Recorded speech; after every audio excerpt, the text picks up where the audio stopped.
The story begins by highlighting an individual's exceptional talent with a knife, emphasizing there's nothing beyond the reach of his blade. Progressing with dedication, he works tirelessly, hands hardened with calluses, nothing resisting his skill with the blade. After leaving school, he dedicates 20 years to mastering the knife, eventually earning the reputation as the best knife master in the country. The scene shifts to a bustling restaurant kitchen, where a detailed omakase course is prepared and called out for table 3. The kitchen staff quickly respond, ensuring special tuna platters are ready for tables 5 and 7. A guest exclaims with enthusiasm about the delicious appearance of the dish. The dining area is lively, patrons discussing the chef's remarkable knife skills, while the VIP course is added to table 4's order. In the kitchen, a staff member hears a noise, questioning its cause amidst the clangor and bustle. Focus shifts to a chef working intently, startled by an unexpected sound on the cutting board. A subordinate informs the chef that his phone is ringing, attention momentarily diverted. The chef is puzzled, recalling the phone should be on vibrate, yet it has clearly rung aloud. Checking the phone, he sees a game notification he thought he had deleted, wondering if the phone is malfunctioning. A call for the chef's attention interrupts, reminding him customers are awaiting his culinary expertise. Unfazed, he straightforwardly instructs to inform them the requested item is not available.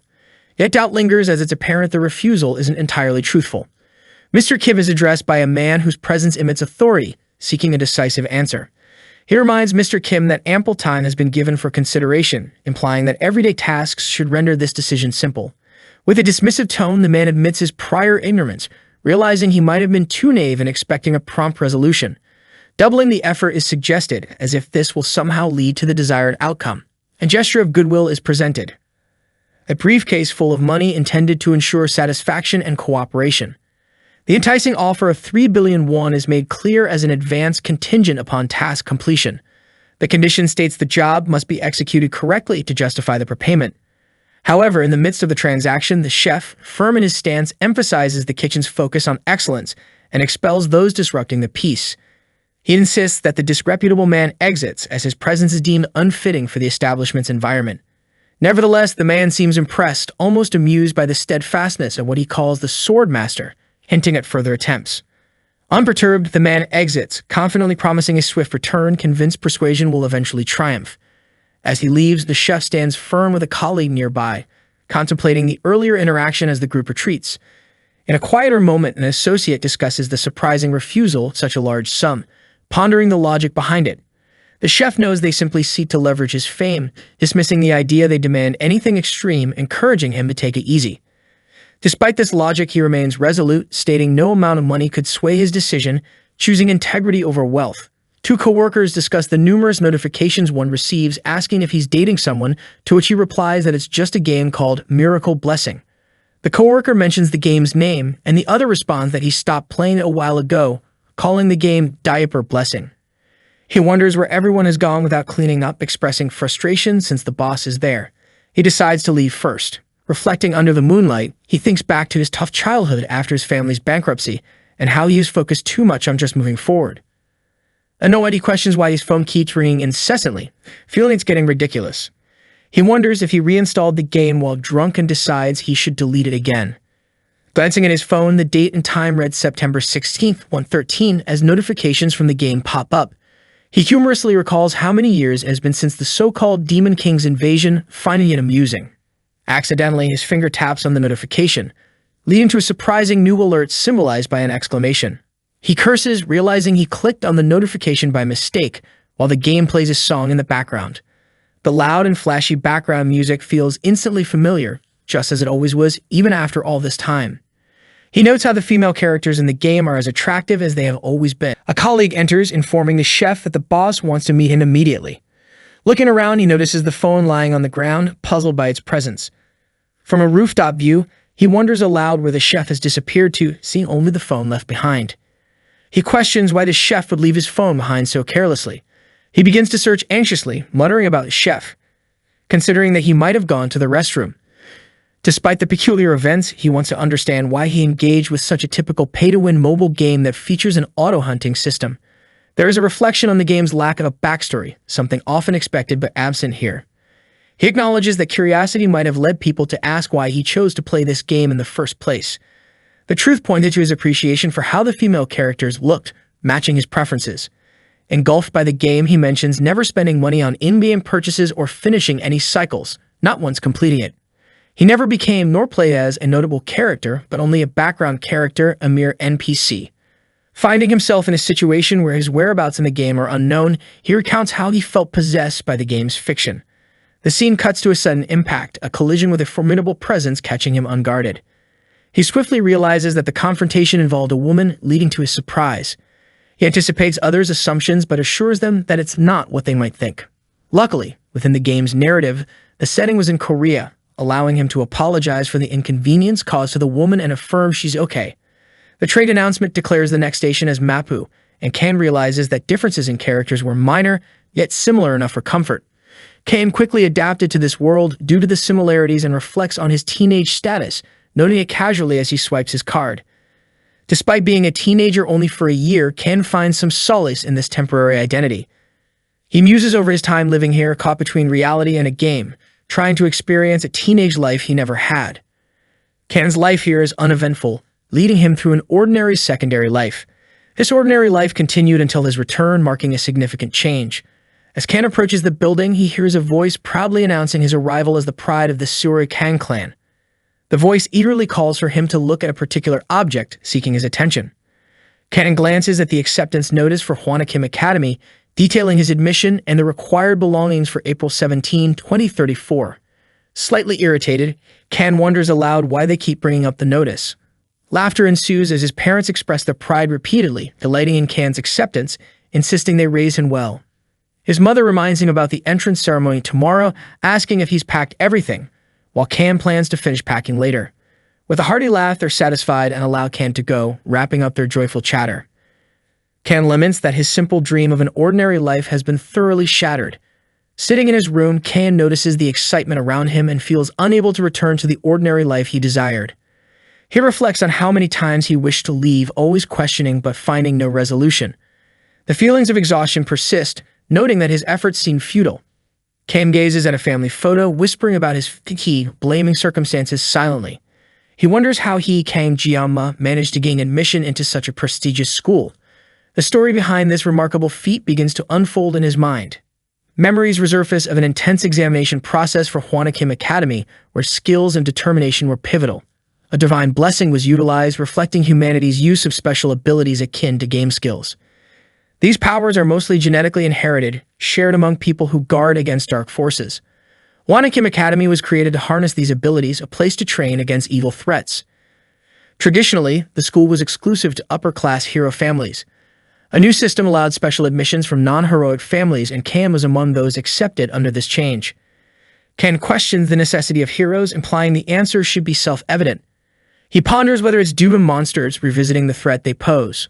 Although far from reality for Kan, the hero training school prepares for war, reminiscent of a personal draft he would rather avoid. With a deep sigh, Kan contemplates the blessing, reflecting on his connection to this unchosen path. A young man named Jianma leans back, noticing the status window and thinks that it still looks a bit weird to him. Jianma considers how he manifested this ability, pondering deeply about its nature. He recalls the name of his ability, Painless Blessing, which claims to relieve pain completely. The activation details puzzle him. It lasts 30 seconds but needs a 12-hour cooldown. Jianma wonders what it truly means to be painless and questions the definition of complete relief. He is incredulous, questioning how he got accepted with an ability like this. Jianma expresses his frustration, feeling depressed whenever he sees the short activation time and long cooldown. Reflecting back, he realizes this blessing was received upon possessing this body. He remembers it as the blessing of the sword god, a significant but perplexing ability. The description of the blessing mentions it will cut if he strikes, with no listed cooldown. Jianma doubts if anyone is playing a trick on him, mentioning the blessing's name and feeling suspicious. He notices that this ability is unfamiliar to him and wasn't part of the game he knows. The simplicity of the blessing's ability to cut if he strikes confuses him due to its basic nature.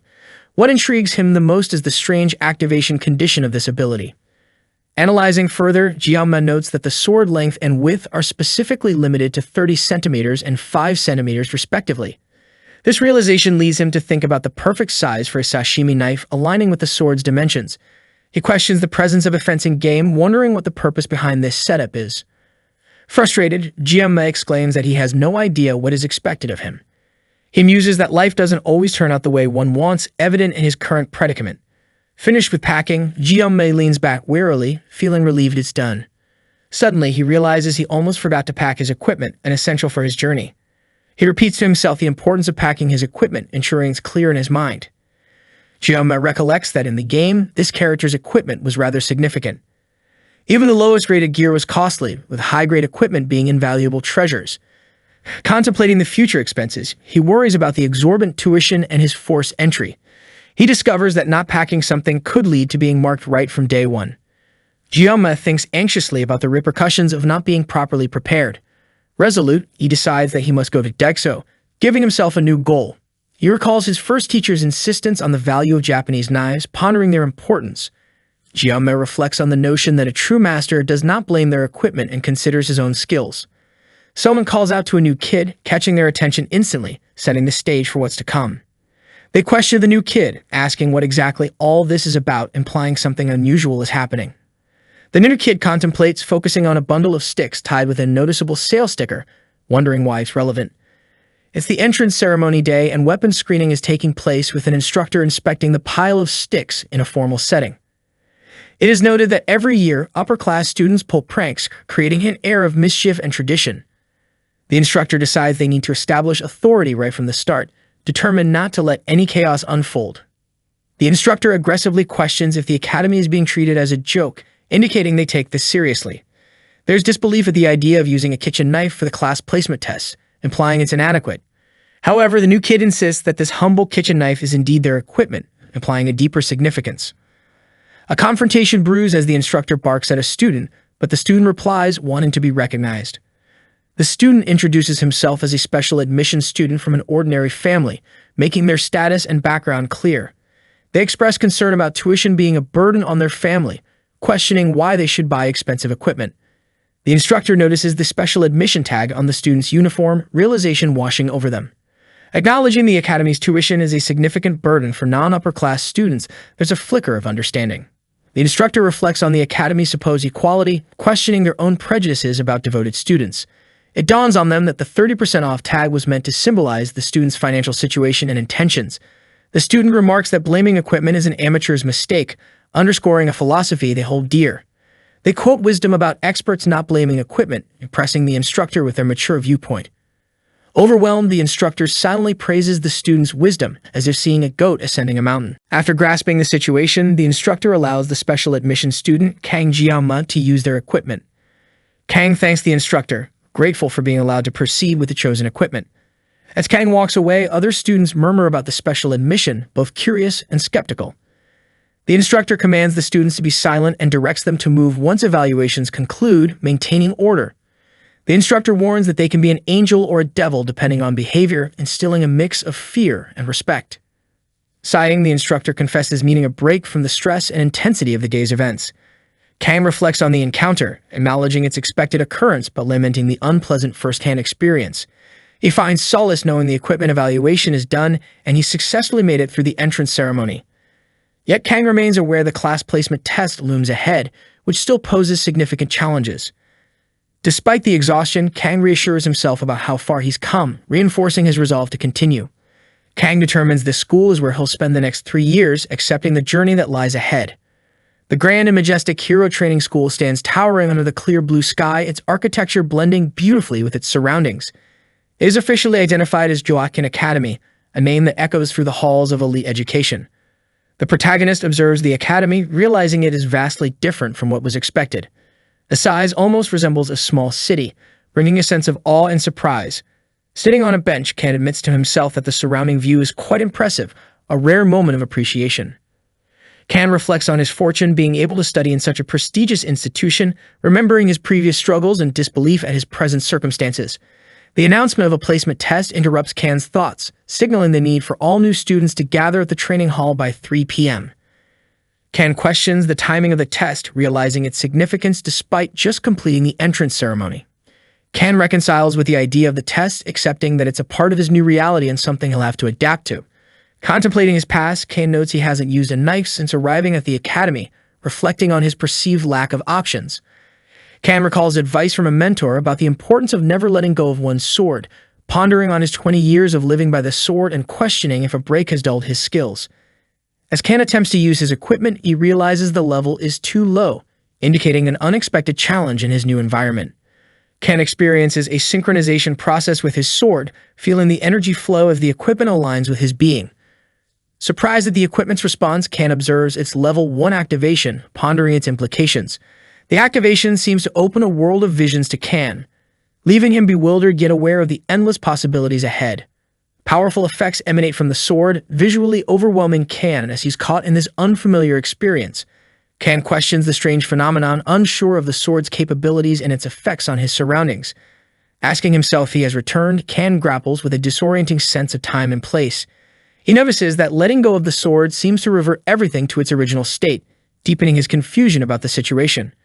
Struggling with intense pain, Can expresses his physical discomfort, a complete contrast to his usual endurance. Can wonders about the activated ability's impact, questioning why the sword god's blessing would cause such a drastic sensation and considering a possible backlash.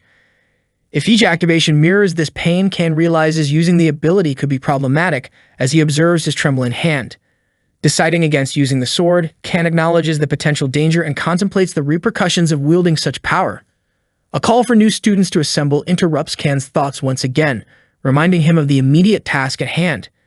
Can debates picking up the sashimi knife, concerned about leaving it unattended but rationalizing that the pain was due to its first-time use. As Can reaches cautiously for the knife, he hopes it will be safe to handle, his hand trembling with uncertainty. An eruption of energy knocks Can back, the raw power of the ability proving too overwhelming as he cries out. The trading hall stands majestic and impressive in the afternoon sun, a reminder of the structured world Can has entered. Among the crowd, notable figures converse about the prestige and costs associated with their offspring's enrollment, highlighting the Academy's exclusivity. A character acknowledges the hardships faced by others, expressing astonishment at their challenging journey to this esteemed institution. With respect and admiration in the air, an individual addresses Kling, referring to him as the Lord Sword Emperor, his presence commanding reverence. The scene opens with an introduction to Siegfried von Nibelung, the 7-star hero Sword Emperor, signifying a legendary status. The narrative continues, highlighting Siegfried as a direct descendant of Aaron Nibelung and an apprentice to the legendary hero Balor Håkon, establishing a significant lineage. In another setting, a green-haired character muses on being the strongest human and suggests returning to their seats, showcasing a sense of self-awareness and responsibility. Saida greets Siegfried, noting the time that's passed since they last met, indicating a long-standing relationship. Siegfried acknowledges Medea Poison, identified as the 7-star hero sage, pondering the half-century that has elapsed since their previous encounter. As they sit together, Medea teases Siegfried's appearance, wondering if age has become an excuse for neglecting oneself, to which Siegfried reflects on the nature of beauty and time. Medea offers Siegfried a blessing to make him look younger, suggesting character should hold more value than appearance, highlighting their camaraderie and differing perspectives. Another voice remarks on Siegfried's unchanging nature over 50 years, emphasizing his consistency despite the passage of time. Nevertheless, Medea concedes that Siegfried has changed in some ways, noting his presence in places he once scorned, hinting at personal growth or shifts in attitude. They observe their surroundings, commenting on Siegfried's previous aversion to mingling with elitist-minded individuals, suggesting an evolving mindset. Medea playfully insinuates about Siegfried's granddaughter, insinuating a personal connection that ties Siegfried to the current events. Observers around them note the arrival of an anticipated event or gathering, setting the stage for action. A group of characters express amazement at their surroundings, suggesting they will have to wait and see what unfolds, adding an air of expectation. Attention shifts to Can, who feels isolated wearing black and contemplates his unique status as a special admissions student, hinting at an underlying tension or mystery. Others around Can comment on his special admission status, noting a perceived unpleasantness or stigma associated with it. A caption conveys an understanding of humble origins, possibly reflecting Can's perspective or others' views on him. Can's attention is drawn to a commotion, others exclaim, spotting something intriguing nearby, indicating an unexpected development. A group of students reacts with surprise as an impressive presence moves past them, creating an atmosphere of awe. Abel von Nibelung strides forward, recognized as the granddaughter of the Sword Emperor, marking her as a figure of importance and setting up her role in the narrative. She is established as the main heroine of the game and a significant reason for a character's investment, indicating her pivotal role in upcoming events. A narrative about subspace and reality explains the difference between perceived and actual consequences, adding a layer of complexity to the setting. It is revealed that in the subspace, certain actions, including murder, can be overlooked, suggesting a dangerous or lawless environment. Among the onlookers, Medea and Siegfried discuss plans for those present, hinting at something significant about to unfold. Instructions are given to divide participants into groups of 10, outlining the beginning of a structured event or challenge. Siegfried and Medea discuss a survival game with no restrictions on armament, underscoring the seriousness of the competition and its implications. Siegfried reflects on the nature of the event, considering if it favors the elite, while Medea mentions the role of nobility in funding the academy. Siegfried mentions the challenges faced in introducing a particular system at the academy, referring to the underlying mechanisms at play. The term special admission is repeated, pointing to its significance in the overall scheme of the narrative. Abel is noted to be incredibly pretty among other students, catching the eyes of many as she navigates the crowd with confidence. Observations continue as students attempt interaction with Abel, and a character reflects on his own experiences, hinting at a deeper understanding of the unfolding situation. Abel is noted as a player in the game Miracle's Blessing M, known for its complexity and challenge. Abel interacts with Liam, the game's protagonist, establishing a connection as they share a dance-like embrace. It is suggested that beautiful people often find suitable partners, forming a group dynamic within a grand arena. As they walk, it is remarked that being a special admission student implies an unsuitability for this environment. Ken expresses his desire to avoid involvement, seeking to steer clear of a chaotic and noisy school life. Ken reveals his personal motto for the future to himself. Ken plans to complete his studies smoothly, secure a regular job, and lead a stable, secure life. He finds humor in this ambition, revealing that even the act of pulling a knife is nerve-wracking for him. Ken suggests that others are fit to protect the world, implying his preference for a quieter path. Reflecting on career possibilities, Ken wonders if there are any jobs that offer comfort without danger. The announcement of the rules for the 783rd class assignment test at Joaquin Academy captures Ken's attention as it begins. This year, the assignment test will follow a battle royale format, presenting a survival challenge to cadets. Klinger explains that among the 10 cadets, the highest rank is Star, followed by ranks labeled as Dragon. Abel considers ranks 4 to 7 known as Wolf, and the last ranks called Ordinary. Based on these rankings, cadets will be assigned to different classes, reflecting their skills and abilities. Scores are calculated automatically without a time limit, making the test comparable to a game in Ken's eyes. The overarching aim is to complete the test swiftly while maintaining a status of being ordinary. With a dramatic flourish, the exam launches, the tension in the air palpable as participants brace themselves. A wish is extended for the hero's blessing to accompany the cadets, suggesting a focus on minimizing weapon use. As the 24th group's review concludes in chaos, Rachel and other cadets face the after effects of the grueling test.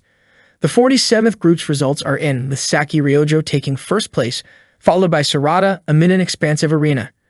Seda remarks on the predetermined nature of the results, while Klinger comments on the swift completion times.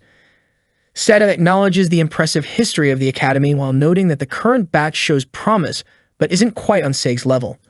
Klinger reflects on the natural abilities of Nibelung's descendants, implying an expected level of excellence.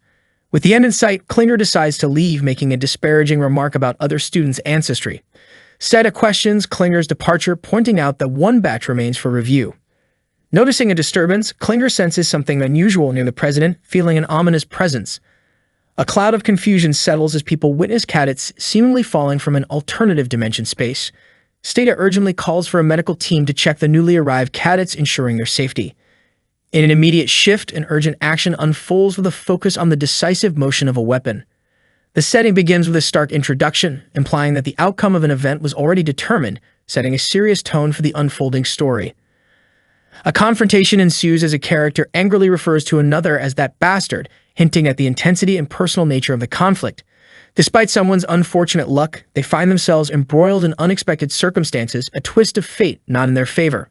The scene reveals a dire situation where a character finds themselves trapped in a deadly match, facing the ominous presence of evil twins. Two members of the Mao family, known for their dangerous skills, seem to be the opponents in this perilous fight, each name carrying a weight of fear. Ken feels pressured by the opponent's endurance, having already fought fiercely for 30 minutes, questioning his own ability to continue this struggle. There is a moment of brief respite as a character takes in the surroundings, pondering over the presence of enemies while hearing a voice asking if they are okay. The argument intensifies as Ken criticizes their persistence, drawn into a battle becoming more bothersome by the second. Chloe appears, injecting herself into the scene with confidence and readiness, as if a crucial part of this unfolding drama. Cam reflects on Chloe's unexpected appearance, speculating on her intentions and the possible advantage she might offer in this chaotic fight. In the midst of this confrontation, Chloe addresses one of the Mao brothers fiercely, focusing on disrupting their firm stance, which annoys them further. The chaos briefly halts with an angry call directed at the opponents, creating an atmosphere filled with tension and anticipation for what might happen next. Can demands to know why he is being involved in this conflict, facing a response that highlights the necessity of his fighting skills against the twins. As Can hesitates, the opponents choose a tactic of provocation, hoping to lure him into a more committed engagement in the fight. Chloe joins Can, understanding the need for strategy, alluding to a plan that might tip the scales back in their favor if executed correctly. As the intensity escalates, there is a reflection on the significance of the battle, spurring an inner struggle within Can as he contemplates his next moves. Can realizes the gravity of his situation, reckoning with the newly granted power and its implications for this fight, knowing it hasn't even been half a day since the decision. Facing an unexpected surge of energy, Can questions the bizarre turn of events as both he and his foes react in disbelief to this new development. The opponents, recognizing Can's newfound power, voice their amusement tainted with mockery, inciting him to reconsider what he stands to achieve. The fight's intensity mounts as Can braces himself, finding inner determination within the unfolding chaos, resolving to persevere against formidable odds. A critical change occurs as Can faces the necessity of utilizing the blessing he received, pondering its activation without revealing its full extent yet. However, a shock reveals that the opposing side has neutralized his blessing, leaving Can momentarily vulnerable and enraged as contempt is aimed at Can. Can assesses the seemingly trivial weapon in his hand, understanding the absurd task of using a sashimi knife against a giant, reminding him it's no ordinary enemy. A philosophical musing interjects, pondering over the futility seen in action movies, questioning whether such ambitious feats could ever mirror reality. A voice muses on mystical concepts, suggesting that any attempt to cut could lead to a dramatic transformation filled with the mystique of divine defense. Explosive action unfolds, revealing the Mao brothers launching a fierce counterattack, showcasing their formidable strength and resilience. Serenity mingles with chaos as Can steadies himself amidst the destructive energy unleashed, reaffirming his readiness to confront the divine protection the enemy boasts. Meanwhile, a chef ponders an intriguing question, providing a brief distraction by contemplating why gangsters might find solace in sashimi. Before finding an answer, the chef faces a surprising force, leaving him grappling with the absurdity of the situation and the weapon in question. A reminiscence surfaces, revealing the chef's past under the tutelage of a former gangster who found redemption through the precise art of sushi making. In the kitchen, an elderly man explains about kitchen knives, mentioning how their precision is vital. He highlights the difficulty of using them with precision, leading to a brief but cutting remark about someone's capability with such a sharp tool. The discussion moves to the properties of skin and knife dynamics. He notes how quickly the skin contracts after being sliced with a wide kitchen knife, asking if one would find it easy to remove. The lecture continues, exploring how sashimi knives, unlike their broader counterparts, glide through the flesh, minimalizing the drag and thus making the process efficient. A reflection on the technique follows. The man talks about the elegance of slicing fish when it's lying down, contrasting it with the difficulty of cutting one on the move. With sudden motion, he emphasizes that even divine intervention wouldn't change the result of poor knife skills, questioning if the other understands the weight of his words. The scene shifts dramatically to a figure engulfed in flames, exuding intensity and unleashing a dark aura around him. A man screams in agony, realizing a critical injury to his arm, and his cries pierce the air. Panic fuels his actions. Desperate, he urges others not to approach him, fear evident in his trembling voice and posture. The plea for distance echoes louder as the situation grows more dire, and his cry for help reveals his vulnerability. A request for help turns into a frantic demand. The atmosphere is thick with tension as accusations of cowardice are thrown. A sudden sharp pain breaks the moment, taking the fight out of the man's voice as the ground beneath witnesses another fall. Surprised, another character calls out to shun, quickly responding to the unfolding circumstances, though the environment offers little solace. Assurances are made to remain calm as this space is labeled void space. Thoughts race about the possibility of Shun surviving despite apparent danger. The uncertainty of the knife's handler's experience is noted, feeling inexperienced yet vastly out of place, as if someone unfamiliar is wielding it against him. Clarity emerges in the need for caution around this formidable knife. The loss of Shun seems self-induced by the underlying complexity. Surprise strikes again as someone is astounded by a weapon's power when wielded with both hands, unexpected by its wielder. A discussion on divine blessings unfolds, amplified power channels through a weapon, presenting raw strength bolster. The weapon's dual blessing manifests, exhibiting capabilities far beyond ordinary means and astounds those witnessing its might. Doubts surface over ordinary defenses facing this strength. Skepticism rose about its reach, especially against beasts ranked lower. Intensity reaches its peak with an urge to unleash the weapon's strength directly, aiming to overcome opposition with brute force. A sudden feeling of blackness envelops a character, revealing the conclusion of a deity's blessing, leaving one temporarily stunned. A scream cuts through the air, the audible representation of colossal power striking at its target, leaving the environment shaken.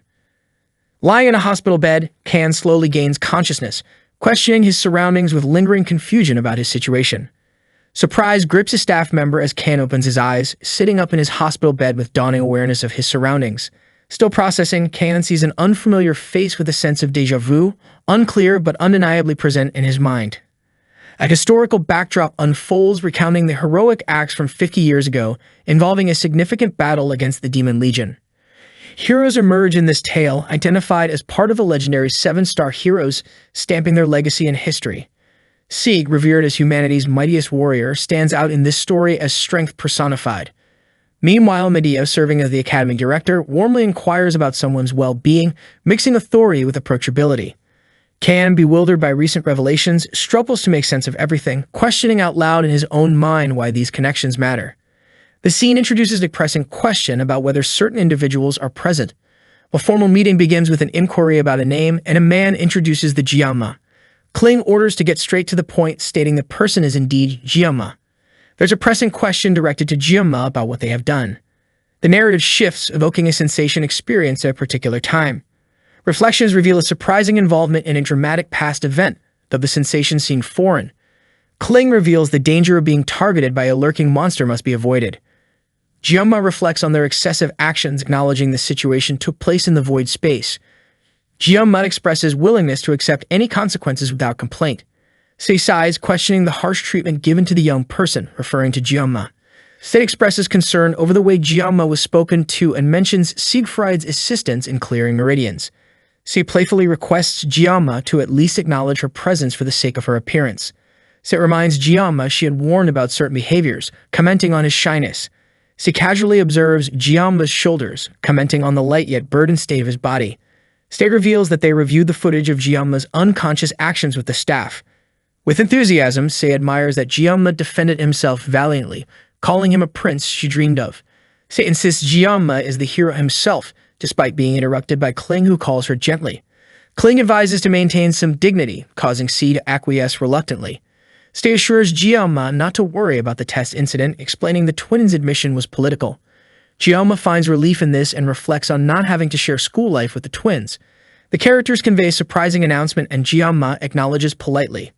The news is revealed. Jiama has achieved the status of top student. Congratulations follow the announcement as Jiama absorbs the surprising news. Jiama is visibly confused and questions the unexpected recognition. Sei, lounging comfortably, suggests this might be the perfect opportunity for additional learning. Sei urges Jiama to reconsider a decision, underlining the importance of their status in special classes. Doubting his hearing, a dubious Jiama ponders the announcement's sincerity regarding the top student position. A minor commotion arises, with Kling demanding attention, followed by a rapid exchange. Seated together, Sei questions if Kling resents Jiama for surpassing his granddaughter, teasingly remarking on immaturity. Kling insists on respecting the Academy's decision, claiming the grading is guided by the founding hero's spirit. Kailing discusses the Academy's decision to choose a top pupil and considers the implications, pondering the idea with a cup of tea in hand. He reflects on the pupil's remarkable skills, noting that such talents from someone so young are quite exceptional. Kailing questions what he has been pursuing all of his life after witnessing such extraordinary abilities in a student. The breathtaking display of swordsmanship by the student captivates Kailing, leaving him in awe of their ultimate skill. However, Kailing feels a sense of incongruity when he unblocks the student's acupoints, sensing something unusual. Observing the student's untrained physique, Kailing notes the potential that seems to be latent, waiting to be unleashed. He contemplates that perhaps such power should not be kept within, suggesting its potential danger or significance.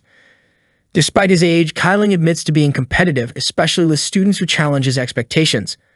The comparison is particularly sharp towards a boy the age of his granddaughter, making him more competitive. Kyling ponders whether he could have matched this young talent if he were a decade younger, questioning his own capabilities.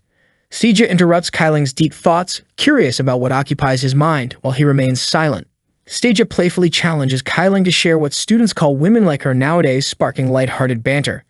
Teasingly, she urges Kyling to speak his mind, prompting him to reflect on people's views of her. A discussion about class placement ensues as a student expresses a desire not to be in the top grade, questioning fairness. Seja confides in someone, possibly considering sharing a secret, as she appears reluctant yet intrigued. The plan involves strategically staying in a lower class to avoid the struggles of a more competitive environment. Despite the unusual placement, everything seems to be going according to a predicted plan, maintaining expected outcomes. In a classroom setting, students laugh and chat, finding something amusing or surprising in their interactions. One student feels ignored by their peers but wonders if the stares at least hold some recognition. The student realizes that they're being overlooked deliberately, with the academy's leadership maintaining order. Despite feeling like an outcast, the student chooses to stay positive, believing solitude has its own serenity. Chloe approaches Can, shyly thanking him for something related to a past incident, drawing his curiosity and surprise. Nervously, Chloe mentions something about a test, showing signs of embarrassment as she speaks. Can responds to Chloe with brief acknowledgement, curious about the context of her gratitude. Can wonders why Chloe uses formal language with him, reflecting on the peculiarities of her politeness. Can assures Chloe that no thanks are necessary, suggesting anyone would have acted similarly in his place. Can reflects inwardly, realizing that his actions, though perhaps self-serving, ended up aiding Chloe. He introduces himself to Chloe, sharing his name as Kang Jianma, marking their formal introduction.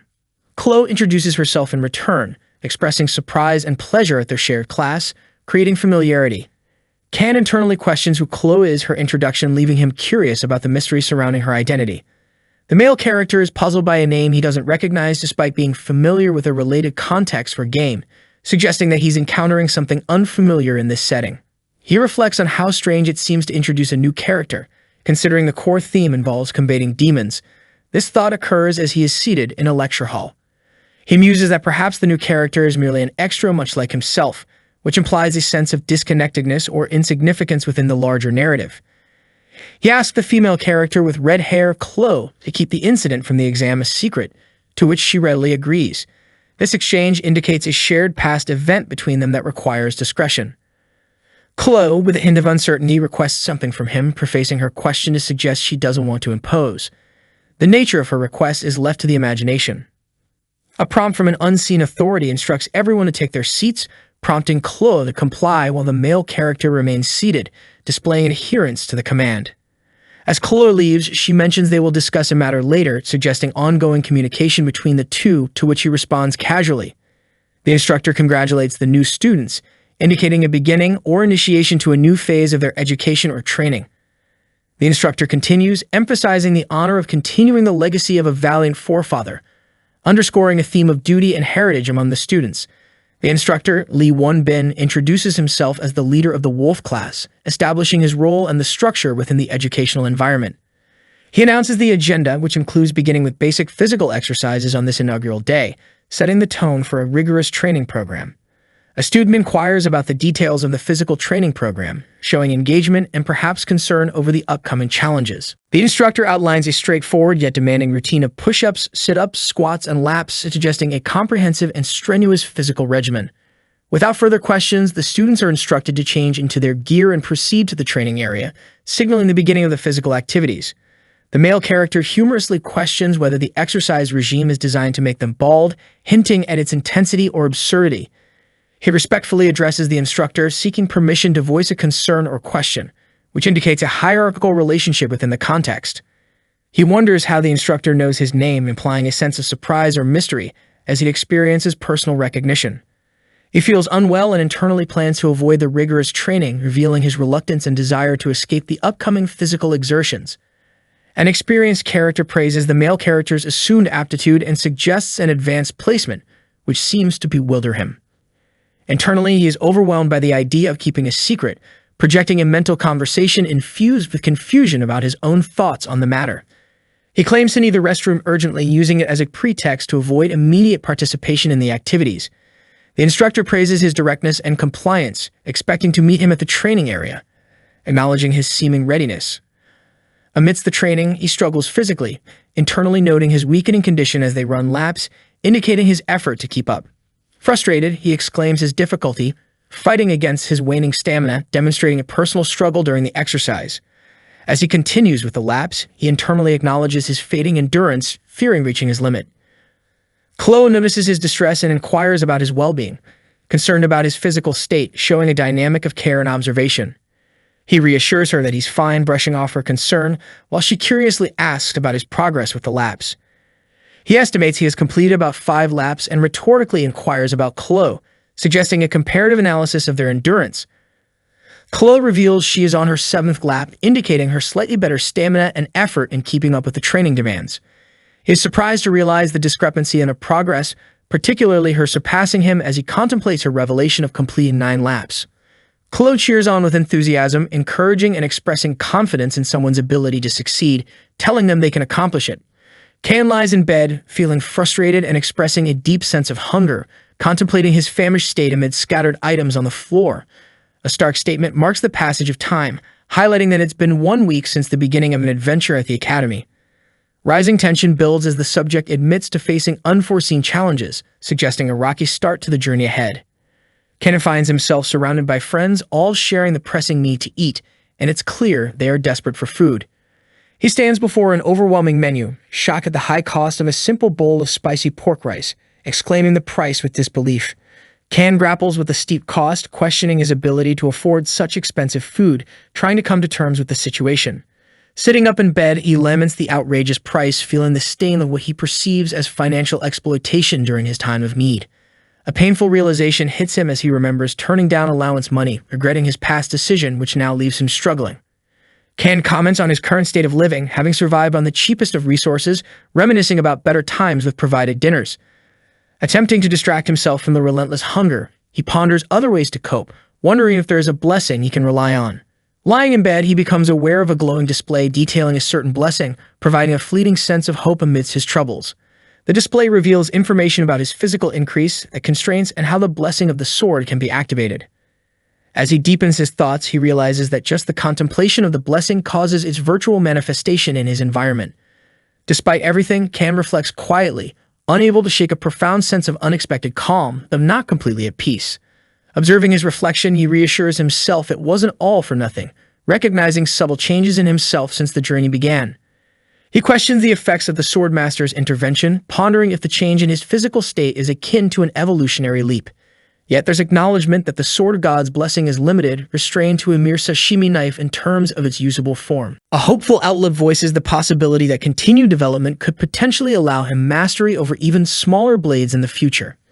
Cam recalls his past apprehension when handling a sword but notes a transformative urge overcoming him, speculating if the blessing. He processes an unfamiliar pride swelling within him, leaving him puzzled over the sudden shift in his emotional landscape.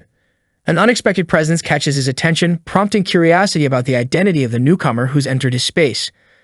Chloe appears, awkwardly interjecting with a question, concerned if she's interfering with his downtime during an apparent break.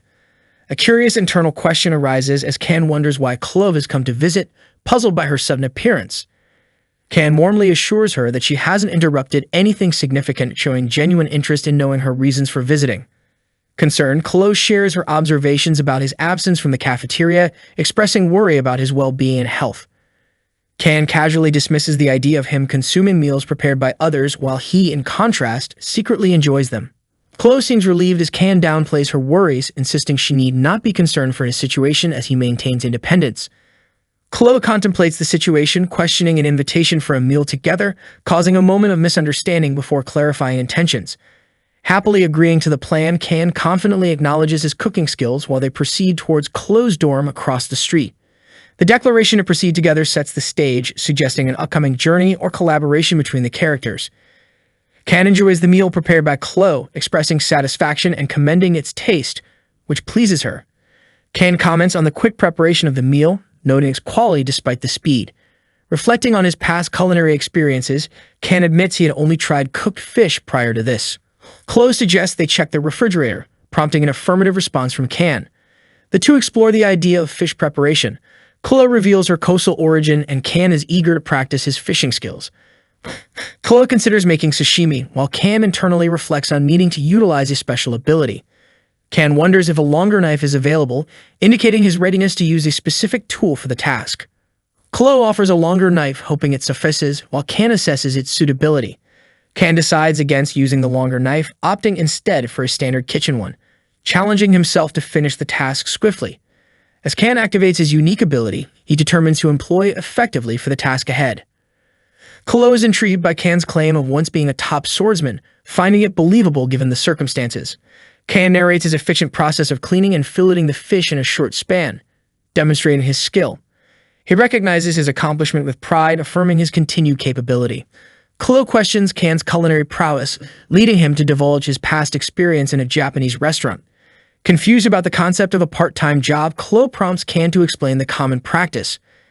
Can reassures her with a smile, dismissing any need for apology, attributing the confusion to social differences. Can expresses happiness that Chloe enjoyed the lunch, reinforcing the pleasant atmosphere between them. Chloe volunteers to wash the dishes, which Can graciously accepts, entrusting the task to her. Can admires the beauty of the moon outside, feeling content and humming to himself. Chloe's mishap with the dishes leads to an apology, and Can humorously reflects on his own experience at her age. Can stumbles upon Chloe's diary, curious about its contents and the promise to repay a favor. He observes the cute design and handwriting in the diary, contemplating putting it back as Chloe is just a typical girl. Noticing the diary has been turned, Can considers the significance of the passage. Finding Chloe cute, Can realizes the reason behind her initial hesitation to speak with him. Can, slightly mischievous, contemplates seeking more insight from the diary. Chloe confronts Can about reading her diary, the tension of potential intrusion rising. The narrative shifts to discuss a group gaining global prestige, though some factions misuse power. The darker activities of authority figures in the shadows are highlighted, focusing on a particular family. The Auditor family is revealed, known for harsh training of its members, emphasizing a rigid upbringing. Red-haired girl is intensely focused, ready to train with focus only seen in those preparing for something serious and dangerous. Her determination is evident in every movement she makes, reflecting her commitment to mastering the art before her under the guidance of an older man. The intense training is part of transforming individuals into lethal assassination machines. The narrative traces back to the age of 15 when the girl's hands were stained with blood, marking the beginning of her arduous journey as she grips a sword with understanding and unwilling resolve. A cautionary note is offered not to underestimate the opponents. Chloe stands alone in a shadowed space, embracing the essence and inevitable challenges of her path, aware of the burdens and endorsements placed upon her. Her acceptance is a step into the chosen life. The rigorous and relentless training alters young Chloe's nature. As her harsh reality unfolds, it casts a shadow over her heart, the transformation distorting her perceptions and introducing a haunting tone into her spirit, hinting at struggles not just external but internal. With the shifting seasons, Chloe becomes of age to enter the academy. This moment marks her evolution from a trainee to a student of a specialized institution designed for honing her skills, heralded by previous arrangements set by her family. The academy symbolizes more than just education. It stands for a contract supported by mutual interests between Chloe's lineage and the institution. Hidden behind her outward obedience is a quiet whisper to remain invisible, never to deviate from her mission. Her attendance coincides with family expectations to maintain secrecy and perform with excellence. She assimilates into the environment, none suspecting her true identity or intent. Yet Chloe quietly wrestles with the notion that in abiding by duty, the outcomes remain untouched, a ponderous thought often revisiting her. Chloe believes everything is static until a boy questions the reality around him in loud defiance. The boy's arrival disrupts her belief as his presence and voice create a pause in her otherwise controlled environment, signifying an unexpected turn in events. The boy confronts others, dismissing their false realities, hinting at the deeper mechanisms behind perceived fights. This rivalry introduces a sense of fearlessness, intensifying Chloe's hitherto straightforward acceptance of her path and striking chords of introspection within her. Despite the looming threat of death, Chloe stands resilient, poised to face her path with fortitude and composure. Her awareness of the illusion of death does not lessen its impact even as she contemplates the gravity of her existence, influenced by an upbringing steeped in relentless discipline, confronted now by the boy's unexpected chivalry. Concluding thoughts remind her that despite the chaos, nothing will fundamentally change her destiny. The statement echoes as her mind contemplatively weaves through familiar narratives of fate etched deep within her consciousness. The indicative change in atmospheric conditions metaphorically parallels Chloe's mindset, narrating an internal storm of intrigue and a flaming sensation. The elements around her reflect an inner awakening sentiment once dormant within her disciplined interior. Chloe perceives the sword as wielded willingly, a tool and not a chains of fate. The distinct sense of purpose and protection envelops her thoughts as she observes a scene of defense rather than aggression play out, with symbolic undertones resonating deeper within her being. Within her quarters, a recollection of tales read concealed beneath pillows comes to mind, inviting memories of whispered fantasies entwined with harsh realities. The proximity of innocence and experience invites an unexpected warmth amongst the shadows. The story of a brave prince rushing to save the captive girl transports her into vividly remembered passages from her past. She finds herself drawing parallels between its heroic arcs and current circumstances, reviving cultivated dreams against dark, foreboding skies. Chloe experiences a visceral reaction to these remembered narratives, prompting questions about emotions she had long learned to suppress. This peculiar warmth challenges her rigidity, prompting reflection on emotions as surges of complexity rush through her. Reality shifts around Chloe as she contemplates the nature of love amidst the lingering chaos. The unfamiliar sensation intersects with her disciplined rationale, creating a new dichotomy that promises transformation beyond strategic movements on a battlefield. Faced with revelations, Chloe acknowledges potential complications, proclaiming internally about the quiet unraveling she fears amidst these new emotional landscapes, realizing the consequences of emerging awareness. Her thoughts spiral over what caused the unexpected divergence from her otherwise clear-cut path. Chloe interrogates the moments weaving this new trajectory, grappling with why certain things suddenly seem awry within the logical confines she revered. Another character muses over whether it was tasting pure youthful innocence or giving in to unplanned pursuits. He queries when exactly the line blurred in following Chloe's path, overlaying reflection on unexpected engagements through mundane offerings. The boy finds a subtle way to connect, complimenting Chloe about the beauty of the moonlit night and hinting indirectly at a warmth drawn from shared domestic moments. His gentle approach introduces complexities into their dynamic, offering glimpses of simplicity unencumbered by dark histories. Direct acknowledgement of a superb meal by the boy broadens their interaction beyond missions or duty. In that kitchen, amid shared moments, lies an unspoken bond where Chloe absorbs the simplicity of gratitude and friendship, gently unraveling the rigid fabric of her disciplined world. With a farewell for the night, the boy leaves a lingering question regarding something seen or unseen, asking if she noticed a detail amidst their conversation. Chloe considers the framing of their evening, echoing the understanding sparked by their unlikely intersection. Chloe's attention turns inwardly to comprehend what the boy refers to, highlighting an underlying curiosity she navigates in this interaction, anchored by her awareness of layers within it. The boy laughs softly, realizing her reference to the book was misunderstood, connecting humorously to the simplicity of academic pursuits rather than more involuted subjects. The ease in this exchange lightly lifts the heaviness, intermingling ordinary learning with profound context. He playfully teases her academic dedication, drawing the conversation to practical outings that disguise deeper interests. Chloe refutes his playful observation with earnest undertones, pointing precisely to her focus diverging from mere academics to something more heartfelt and aligned. An inquiry about being observant catches Chloe off guard, prompting introspection on her perceptiveness. Confronted by his casual yet insightful remark, she analyzes her surrounding with an intensity signifying more than mere academic interest. The boy comments, noting her shift from formal to relaxed speech, curious about her evolving expressions. Their evolving conversation suggests changes in demeanor propelled by burgeoning understanding and tentative comprehension of intertwined fates. Chloe grapples with the perception that her demeanor suggests a notable shift she can't ignore. The layering within response echoes a departure from her ordered routine, embracing elements beyond mere strategy and action, unfolding new dimensions within herself. Both reflect and deny realizations spoken and unspoken as possibilities forward new insights.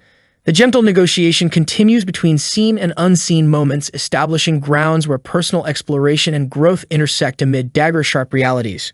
The conversation begins with someone denying an action, but they're accused of lying and eventually admit to it. Ken experiences a sudden shock, his eye wide open in alarm.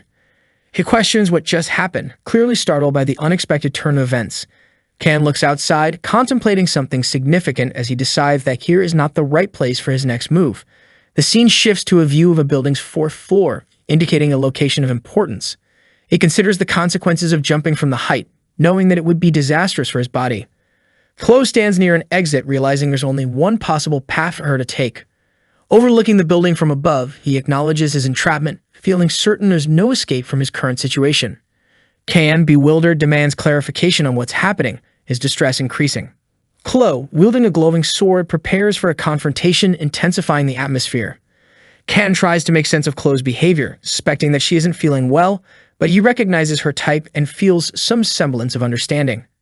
He notices her eyes, fixed and colored a dark crimson, recognizing an all-too-familiar sign. The term Yambier flashes, encapsulating a dangerous personality trait that becomes pertinent. Cam reflects on Chloe's drastic mood swings, wondering about the sudden changes in her demeanor. He questions whether her behavior indicates a dual personality, complicating the situation further. Managing Chloe's Yambier nature is already challenging, but Can considers the added difficulty of possible dual personality disorder, which he believes was triggered by a diary. He contemplates the danger she poses, fearing that she could pursue him indefinitely if he doesn't take action soon. Faced with Chloe's increasingly threatening aura, Can feels more vulnerable than even when facing the Mao brothers. He bemoans the difficulty of life at the academy, suggesting this isn't the first obstacle he's faced there. Determined to escape his predicament, Can focuses on finding a way out. He tells himself to consider his options carefully, implying a need for deliberate action. An urgent countdown begins with only 9 seconds remaining, adding pressure to his decision-making. Cam recalls the sashimi knife left in his room, an item of potential consequence. Now standing before a kitchen knife, Can connects it to earlier events, realizing its significance in this tense moment. He decides against moving to another location, fearing the potential for disaster there. The grim thought of losing a limb crosses his mind, underscoring the gravity of the situation. The certainty of severe injury if he acts recklessly weighs heavily on him. Chloe readies her sword, setting the stage for an imminent clash. Can finds himself near a knife cutter, a tool that might be crucial for his next move. As a critical moment approaches, Can realizes that Chloe is coming and he must act swiftly. The character reflects on wanting to resolve the situation through conversation, expressing a desire for peaceful communication rather than conflict. Notifications appear describing enhancements to mental resilience, temporary intimidation through words and actions, restraint adjustments, and the activation of the Sword God's blessing, indicating a boost in abilities. Can remarks on Chloe's somewhat long hair, hinting at a potential action to take regarding it as he examines it closely. In a dramatic fashion, Can threatens to chop Chloe's hair, suggesting a sharp and potentially dangerous action about to take place. Chloe wakes in confusion, sitting up in bed and questioning Jianma's whereabouts, indicating newfound alertness and concern. More bewildered, Chloe wonders where Jianma could have gone, repeating her question anxiously as she looks around. Chloe remembers seeing Jianma looking out the window while he was washing the dishes, highlighting a previous moment of distraction and curiosity. Chloe suddenly recalls the katana, exclaiming the word with surprise as another piece of concern or puzzle emerges. She sits upright in bed, visibly alert now as if piecing together her thoughts about the katana, preparing to take action. Chloe reflects on her past experiences, acknowledging her tendency to lose consciousness whenever she wielded a katana before. In a somber moment, a voice commends Chloe, urging her not to underestimate her abilities as an assassin, which seems to be echoing in her mind. Chloe appears confused as she questions what happened, with advice not to worry being given, all while her katana lies nearby. Overcome with frustration, Chloe calls herself a fool for fainting during a crucial moment, addressing Jianma with a mix of regret and determination. Chloe wonders if she might have spoken out of turn when she lost her memory, contemplating any mistakes she could have made. A utility knife catches her attention on the floor, prompting her curiosity and making her question its presence. Chloe questions why the utility knife is there, visibly pondering its significance in the situation. She touches her hair, noting its shorter length, and speculates whether Jianma used the knife to cut it, piecing together another part of the mystery. Chloe finds the area clean and tidy, reflecting that it seems that Jianma even cleaned up after trimming her hair. Chloe thinks to herself that Jianma is truly considerate, showing appreciation for his actions in a quiet reflection. She decides that she should document the event in her journal to ensure she doesn't forget, capturing the memory. With a sense of genuine affection, Chloe writes a note expressing her love for Jianma, sealing it with warmth. Suddenly, a burst of dazzling colors prompts a startled reaction, causing an intense moment of sensory overload. The character muses on having somehow managed to get through the last situation, but implies ongoing challenges remain ahead. Can realizes the effect of the pain-relieving blessing has ended, feeling the strain as he recounts barely making it through a critical phase. The discomfort strikes Can again, compelling him to lament over the consequences of his actions, such as needing to vomit out everything he had for dinner. He sighs deeply, resting on a bench to recover, enveloped in a moment of exhaustion and contemplation. Reflecting aloud, Can admits to expelling everything from within and is struck by a sudden hunger, acknowledging the irony of his predicament. Gazing at the moonlit sky, Can ponders over an enigmatic woman's identity, caught in deep thoughts under the starry night. He reflects on the formidable nature of her swordsmanship, leading to the impression that it's distinctively skilled and specialized, especially in assassination. The description continues, illustrating how Chloe's sword style is unusually focused on critical targets, reinforcing the idea of her expertise in assassination techniques. In a critical moment, the protagonist assesses the danger, realizing he barely avoided losing his head when a deadly attack came his way. Reacting quickly, he felt his life was truly in jeopardy and instinctively aimed for his opponent's neck to defend himself. The knife used in the attack was fortunately too short, only managing to cut the opponent's hair instead of causing a more severe injury. Reflecting on the situation, he cleaned up all the evidence, considering the scene carefully long after the events transpired. The idea of being ordinary is presented as the most challenging task, but the current situation escalates far beyond anything normal. He recalls that when he was first thrown into this shameful game, it wasn't due to a lack of ambition that he found himself there. The scene shifts to a dramatic moment with the utilization of a sashimi knife. He remembers reaching a peak point, sitting contemplatively in his tracksuit, engulfed in deep thoughts on a bench. Making the decision to renounce his romantic dreams did not come easily, but it was a choice prompted by necessity. Nonetheless, everyone has a role to perform, and accepting this reality becomes a part of his understanding. The miracle's blessing is described as the game's name and a special privilege from the world's protagonist who remains unmet. As recalled, it is one of two legendary blessings within the game, with its simple contents aiming to save the world from the Demon King's peril. The protagonist is introduced as a legendary hero wielding ultimate power, in stark contrast to the sashimi knife he uses. The question arises whether further explanation is necessary, hinting at the obvious disparities between roles. A reminder since arriving there is crucial, as none of the characters or events are real, and during this journey, his original goals were forgotten. He has stopped trying to identify the game's main players, but he understands its mechanics after spending a week studying at the academy. The protagonist has just showcased their divine blessing and now finds themselves running late for the registration process. With the plot truly advancing, the game's story begins to take significant strides forward. He knows the general plot without having seen the conclusion, regretting halting his engagement halfway but recognizing the understanding to be an advantage. Committing to follow the main plot no matter the events, he acknowledges that straying could cause him to lose what little he possesses. The demonic tribes have recognized the hero's emergence, leading them to unite and make threatening moves against the academy. Conflict magnitude signifies the onset of a world war between demons and humans, evolving the storyline into an expected cliché. Despite the horror of war in this fictional world, he questions whether he too will meet his end amidst the chaos. 3 years remain in this scenario, pushing him to seek realistic goals beyond mere fantasy, refusing to quietly accept his fate. Determination to grow stronger and survive becomes paramount. Although such games often conclude happily, he recognizes the protagonist's world-saving role and feels a need to fortify himself. Opting for discreet self-training, he plans to bolster his chances of survival without drawing unnecessary attention. Being too conspicuous risks being called upon to battle evil forces, something he prefers to avoid. He resolves to avoid such dangerous situations, understanding their potential for peril. There appears an imperative to restrain his use of the blessing of the sword god, considering its potential consequences. Under the night sky, he reflects on the blessing of the sword god, pondering the excessive stress on his body despite using the sashimi knife out of necessity.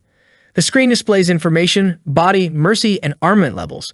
Each offers insight, but his focus shifts to the benefit of protection when striking, noting the performance solid enough for consideration. Confusion sets in as he questions the abundance of new content before him. The complexity of these fresh elements lingers on his mind. Observing the details, he realizes the numbers suggest leveling up his body, mind, and equipment. The connection between these elements sparks curiosity. As he looks closer, uncertainty grows within him, leaving him to question just what this system truly is. The term assimilation rate catches his eye, accompanied by mysterious question marks, prompting further wonder about its meaning. His finger hovers over the display, trying to discern the source of his latest query and eager to unlock its secrets. His attempt to access the system results in a block, an unyielding response reminding him that requirements remain unmet.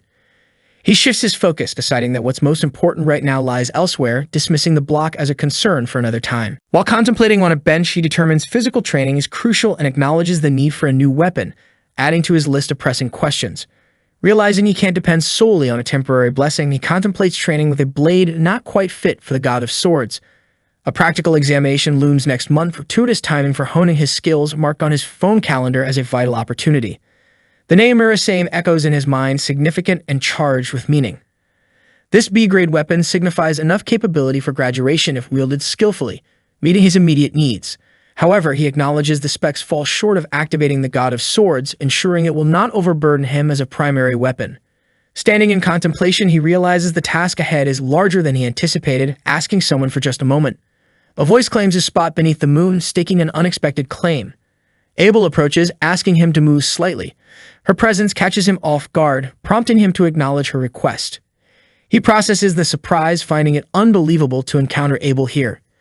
He reflects on himself not intending to stare at Abel in such a manner. Abel reassures him there's no need to leave, just a small shift to accommodate her. He wonders about the legitimacy of her claim, questioning societal hierarchies and deciding connections with her should be avoided.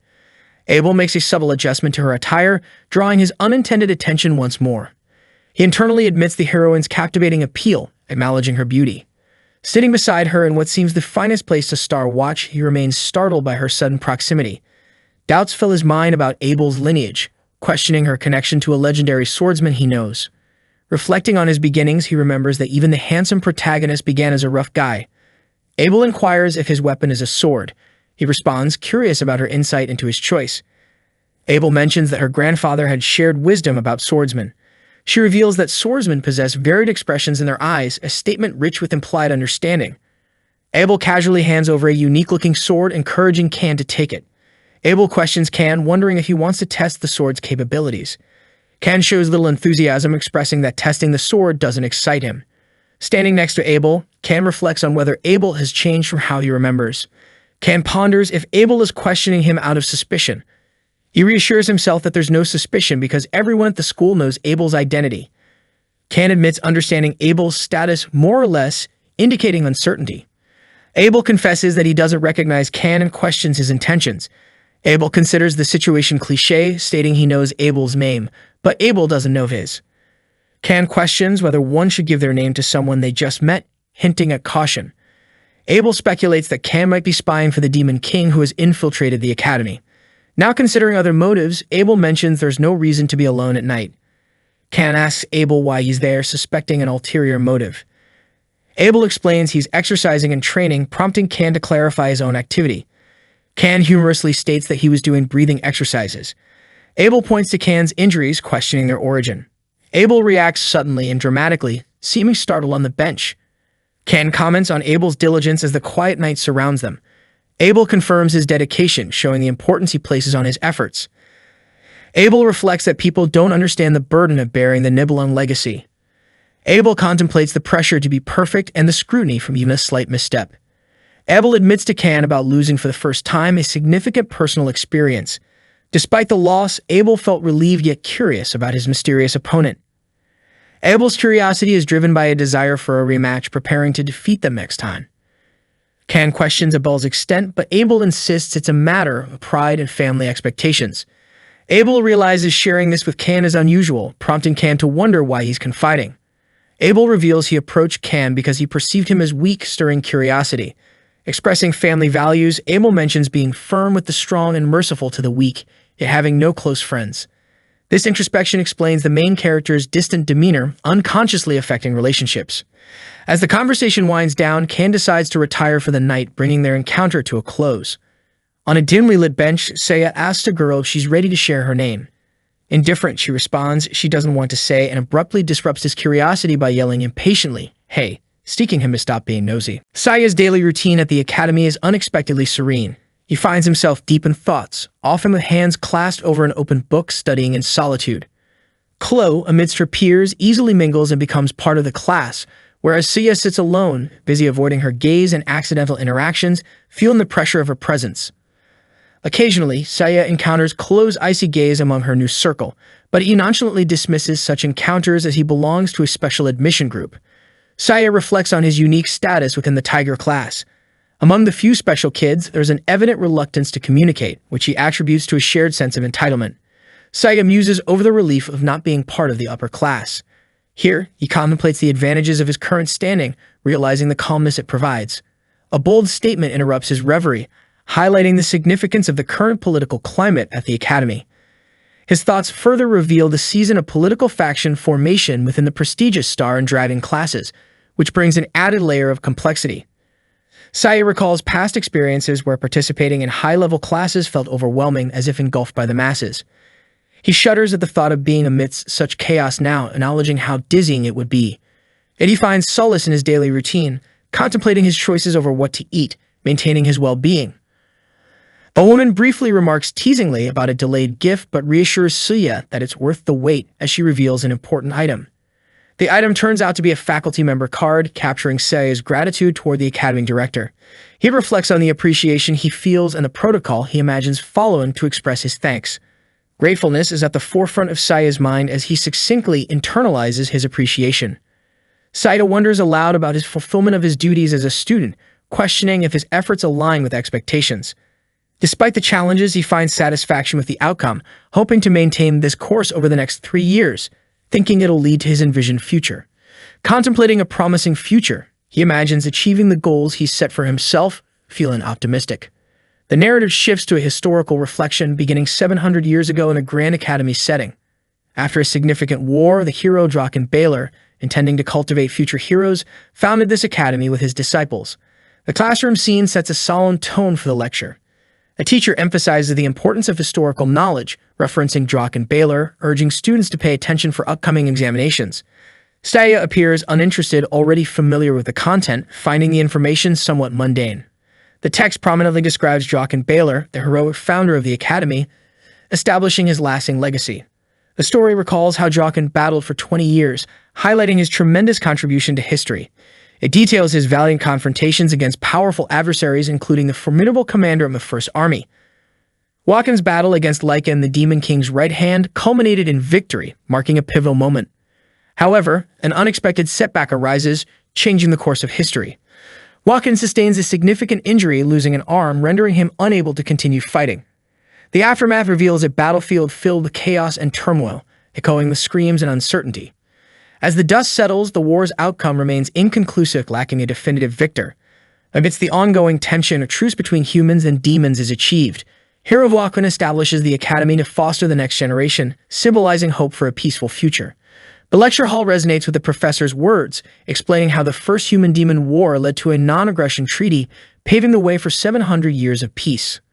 Among the whispers in the classroom, students wonder if a war will erupt in their generation, while one seems more concerned with trivial matters like party attire.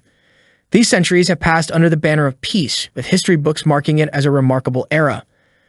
One character, however, knows that this peace is about to unravel, aware of the looming cracks in its foundation. He struggles with the urge to share this impending doom with someone else, but hesitates, fearing the consequences. A green-haired woman ponders the uncertainty of what will unfold if the truth is revealed, contemplating the weight of the secret. Despite her desire to leave her position, she is unsure if she should entrust this knowledge to anyone else. Media, depicted in fiery red, is recognized as the first to sense the anomaly, a hero among the 7, marked by extraordinary perception. Her dedication to protecting the students is evident, even if her involvement in the grand scheme is minimal. She did her homework, diving deep into research.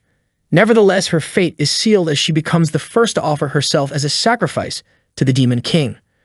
The realization that she perishes sinks in, clicking through the information. The character reflects on the path that leads to her demise. He muses on how different things might have been if he were unaware of Media's ultimate fate.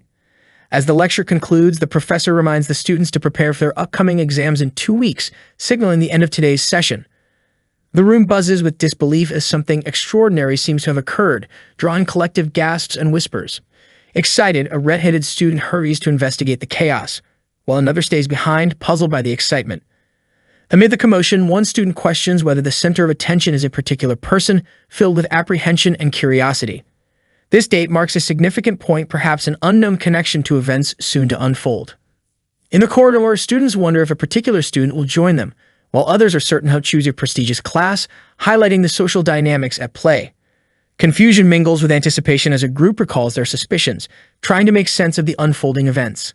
Leon van Reinhardt confidently strides through, drawing admiring glances and affirmations that he is undoubtedly the main character in this narrative. His presence is undeniable, marked by authority and mystery, as he stands as perhaps the most pivotal figure. But beneath this surface, the stability of 700 years is about to face its first challenge, with the era's unbroken peace at stake. The golden-haired figure at the center, Leon, is identified as a key component in the complex plot, surrounded by awe and intrigue. Every woman seems drawn to Liam, a charm nearly legendary, leaving one to ponder his fate in a less restrained setting. The group surrounding him includes Rachel, Saki, and Abel, all notable figures in their own right, aligned in this intricate story. Each member of the protagonist party is impressive, their skills and reputations preceding them in every encounter. It's an irritation, yet curiosity, as the main group, led by Leon, proceeds, the narrative's importance clearly attached to them. Leon's identity as the star of Miracle Blessing M is established, underscoring his significance and destiny. In 3 years, he is expected to be among the first for mandatory military enlistment, hinting at challenges to come. Though referred to as a draft, the reality is a compulsory surrender, one that brings memories of past experiences to the fore. The scene begins with Kan pondering the strength of the Demon King, realizing the gravity of a past event where Baylor Dwaken could only manage to seal the First Legion commander. The narrative shifts to a pixelated realm depicting a game-over screen, hinting at the stakes for the protagonist, questioning if losing to the enemy would even make sense. The thought process continues as the text highlights the presence of Miracle Blessing M, setting a significant backdrop to the unfolding events. A lone figure, Kan, trails behind a group ascending stairs, reflecting on how the protagonist will have to manage the situation in one way or another. Kan scrutinizes a scene, internally remarking on how someone's face appeared almost inspiring, convincing him inadvertently. The setting is introduced as the training grounds, characterized by a grand and ancient architectural style. Kan, catching his breath after exertion, realizes that surpassing limits doesn't activate the blessing, just as expected. Kan mentally notes the necessity to improve his swordsmanship skills, feeling the weight of this requirement. Kan, seemingly confused, whispers about a mistake he might have made, sensing danger as Chloe steps into frame. While initiating peace, Kan proposes to Chloe to avoid making unnecessary enemies, a notion supporting their next year together. Chloe's past experience with grief-laden sword battles becomes evident as she channels emotions through her practiced movements. As dinner becomes the topic, the unsettling realization surfaces, impacting Kan's emotions, subtly caught between comfort and danger. Kan acknowledges an existing favor owed to Chloe regarding swordsmanship discussions, contemplating the favor within their interaction. Chloe is taken aback when Kan asks if she can be his swordsmanship teacher, portraying his need for skill acquisition. It dawns on Kan that a swordsman teacher was necessary anyway, aligning well with his situational demands. Using training as an excuse, Kan reflects Chloe's terrifying strength during their practice session. Kan admits to spending nights vigilantly ensuring readiness, which becomes a routine since a certain day. Looking up methods on surviving around Neander types, Kan finds the information helpful for his ongoing situation. A lively Chloe engages Kan at the training grounds, her energetic arrival filled with fondness directed at him. Chloe enthusiastically shares her arrival time with Kan, who acknowledges her excitement with a simple inquiry. Kan and Chloe recall their scheduled appointment time, and there's shared laughter that lightens the mood. Chloe's demeanor changes with a flustered stillness as she asks Kan if something seems wrong, her concern obvious. Kan hesitantly notes Chloe's evident strength, now noticing her defined physique previously obscured by her uniform. Hesitant, Chloe clarifies about using valuable training swords, calming her anticipation after Kan hands one to her. An apparent misunderstanding looms as Kan silently questions the absurdity of training with real swords. Kan reiterates to Chloe the necessity of wooden swords for safety during training, emphasizing the importance. Despite Chloe's perilously kind gesture, Kan manages to acknowledge the unsettling kindness while feeling uneasy.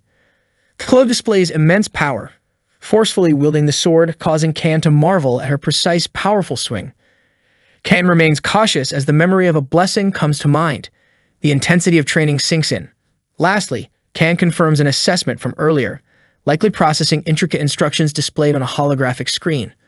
The sword's specifications are confirmed to be excellent, with steady physical growth noted. Kan wonders if the blessing is ordinarily like this, contemplating its commonality to upgrade with skill level. He questions how much growth is necessary to observe this change. Kan, engrossed in thought, faces Chloe, who approaches with curiosity. Chloe inquires if something is wrong, noticing Kan's distracted demeanor. Kan apologizes, explaining it seems visible only to him. He reflects, feeling he must have appeared as a spaced-out idiot. Chloe, holding a practice stick, asks Kan to go easy on her since it's the first time. Kan recalls his practical nature from a past life, believing and seeing as believing. He acknowledges that mastering any field demands more than sacrificing bones and flesh. One must be ready to reshape their entire existence for mastery, he remembers. This understanding is a product of his lifelong learning. Kan notices his hands are sweaty and his posture awkward. He understands the essence of swordsmanship lies in precise strikes. Chloe's sudden intense strike surprises Can. He recalls her request to take it easy. He struggles with the weight of her attack, feeling the pressure. Despite the difficulty, he manages to block the blow and plans his counterstrike. Suddenly, Chloe leaps into the air and Can is taken aback by her agility. Can realizes she is getting faster, pushing the limits. He wonders if her previous strike was merely a test of strength. Chloe relentlessly continues her assault, leaving Can scrambling.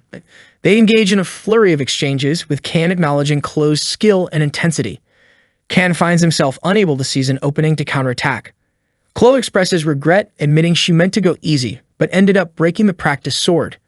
She hesitantly calls out Jiama, uncertain of what comes next. Chloe looks surprised, realizing something unexpected about the sword. A proc declares the conditions for the weapon have been met, indicating an upcoming change. A series of ominous alerts commence, warning of an error and a decrease in humanity due to weapon damage. The activation of the sword god's blessing, heat, is pronounced, signaling a powerful transformation. With 15 minutes left before the subspace battle, Can sits in contemplation, relieved the process went swiftly despite initially anticipating complexity. She acknowledges the necessity of Jiama's decision and advises him to take care of himself. Jiama considers the lack of physical consequences in this place but worries about mental impacts, resolving that victory will make it irrelevant. From the waiting room, he hears the buzz from the crowd, unexpectedly excited about the impending fight.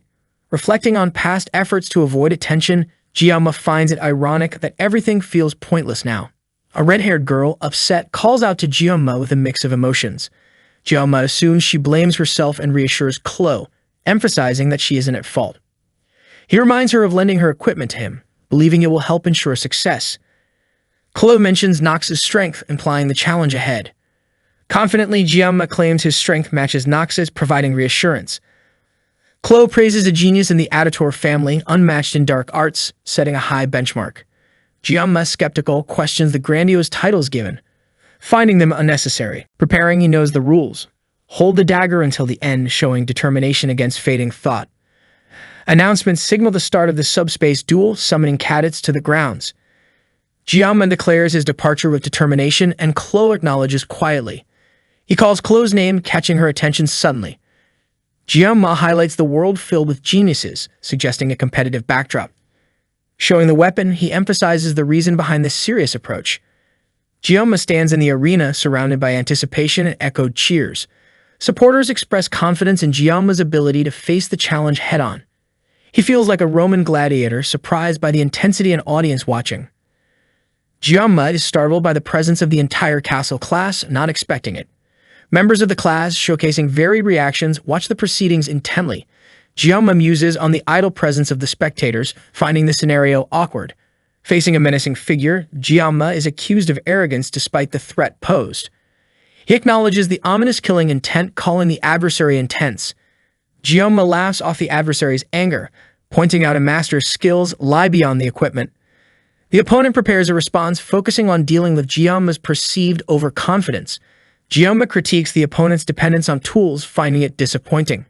Equipped with S-rank blades, the rival possesses significant power and an advantageous aura called the Blessing of the Crow.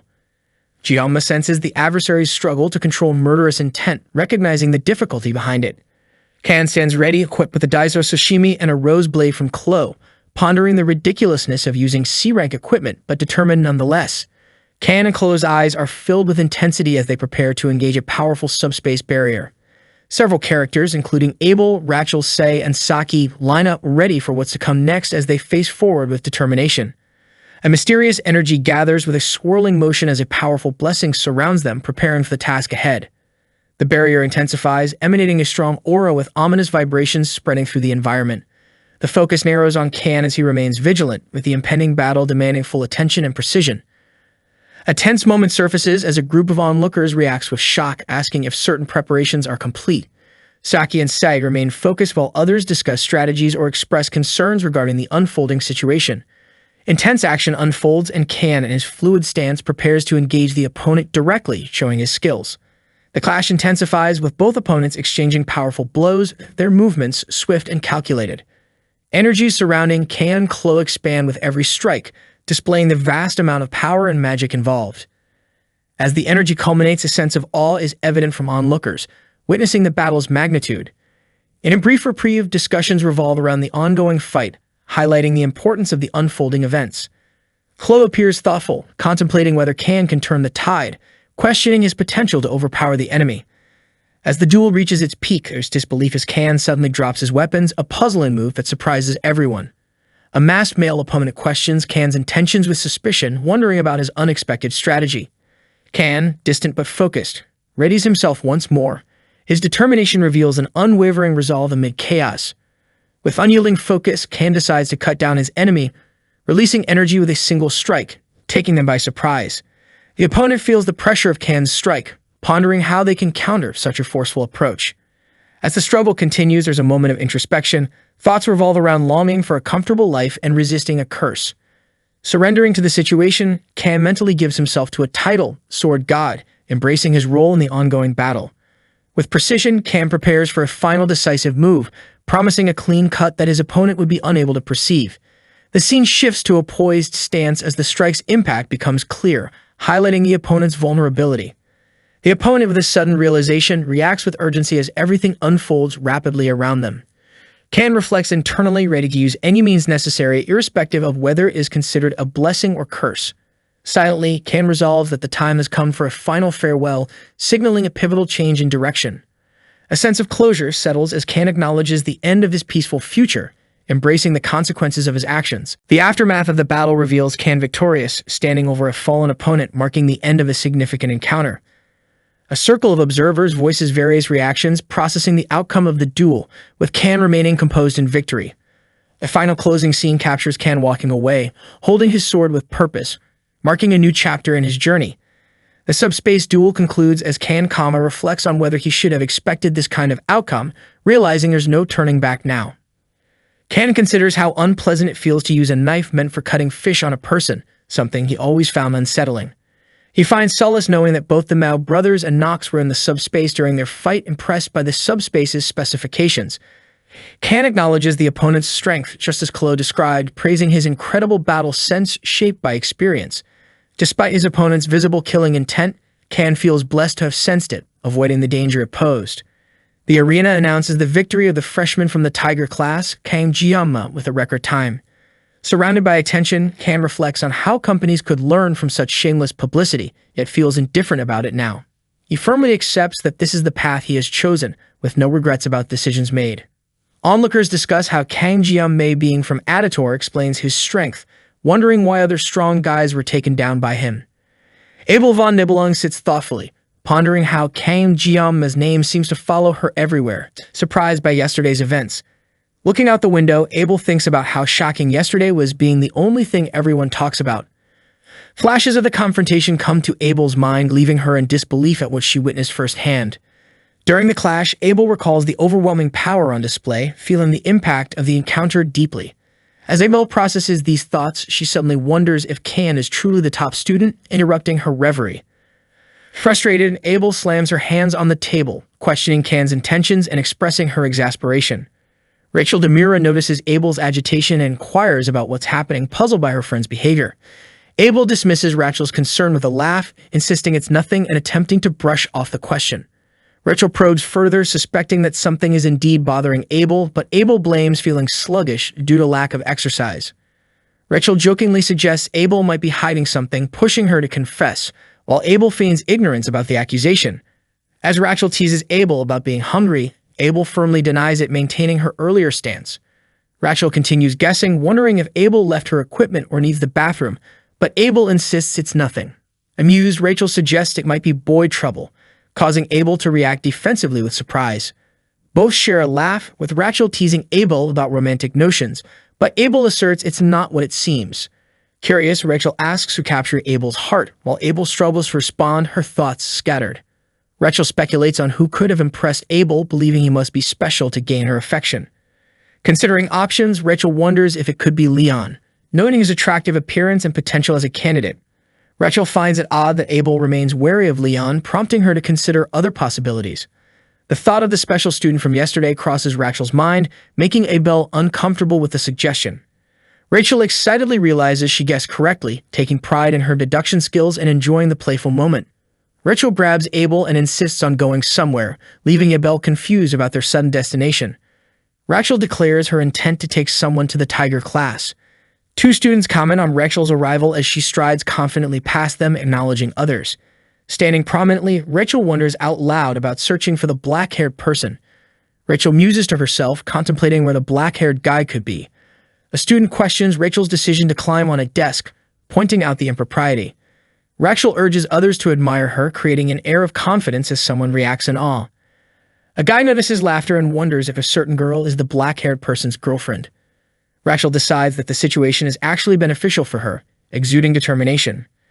With anticipation, Rachel runs down the stairs, ready to face something exciting. A voice acknowledges the possibility of waking someone up. Rachel sits casually, addressing Kang Jianma, admitting she didn't know him before yesterday. Someone observes Kang closely, noting his appealing appearance. A figure points at Kang, raising questions about the attention he garners and its potential danger. Chloe intensely questions Rachel, demanding to know her identity. Chloe, with heightened emotion, continues her inquiry about Rachel's identity. Chloe is caught off guard, clutching something tightly while suspicious of Rachel's motives. Abel intervenes, asking Rachel about her presence, questioning her motives. Rachel teasingly holds Chloe by the hair, mocking her resolve against getting provoked easily. Two students argue over spilled drink, revealing underlying frustrations. One student tells the other to be quiet, indicating lingering tension in the environment. Rachel critiques Chloe's speed, teasing her about her stature and quick temper. A group of students is visibly perturbed as Kang finds the situation overwhelming. The scene shifts to introduce the clan of the Spear Saint, hinting at their significance. Rachel embodies her clan's philosophy, valuing strength above all, revealing her lineage. Rachel inquires if the young girl is someone's girlfriend, showing interest. The atmosphere turns icy as Chloe is warned not to look, creating tension. Despite acknowledgement, the underlying truth remains unaffected. Rachel clarifies the identity of her companion, stating she's merely a friend. Abel realizes Rachel's presence, noting the initial oversight due to surprise. Kang directly questions Rachel and Chloe about their intentions for seeking him. Rachel is speaking, mentioning that Abel seemed interested and wanted to see his face, leaving a question of intention open to the recipient. Abel reacts defensively, questioning when such a statement was made. Rachel retorts that it was the reason they came to the location, assuming Abel's interest. A misunderstanding brews as Seong clarifies they didn't request this visit. He suggests that if their presence wasn't desired, they should depart. Seong, feeling sleepy, suggests that if there is no other purpose, leaving would be ideal. Rachel seems amused by Seong's demeanor, finding him intriguing. Seong remarks that he considers himself far from interesting. Rachel playfully suggests they watch something together after class, trying to lighten the atmosphere. Chloe dramatically demands that Rachel stay away from her Jianma, heightening the tension in the air. Rachel laughs off Chloe's declaration, mischievously mocking the possessive term used. As Rachel leaves, she bids farewell to Seong, who coldly tells her not to return, commenting on her feigned disappointment. Rachel jovially says goodbye with Siga, while Chloe expresses annoyance, causing Seong to internally wish for their departure. As Seong observes the leaving pair, Chloe quietly calls after them, prompting reflections on tiredness. They leave together, but something about Seong's eyes unsettles her expectations, revealing a hidden depth. Chloe hadn't anticipated Seong's true nature. His potential surprises her, feeling the change since school began. Rachel reflects on Seong, labeling him a valuable asset, plotting for a future advantage. She acknowledges that Seong's qualities naturally attracted the attention of the invincible Empress. The scene shifts as Siga apologizes to Abel amidst the unfolding chaos. Siga, overwhelmed, insists that an apology is owed to the Tiger class students for the disorder caused. The primary issue revolves around Kang Jianma, indicating deeper conflict. Abel displays determination, refusing to concede to any demands or challenges. Chloe faces inner turmoil, hearing threatening voices urging decisive action against an unnamed target. The contemplation continues, with thoughts of timing and method weighing heavily on Chloe.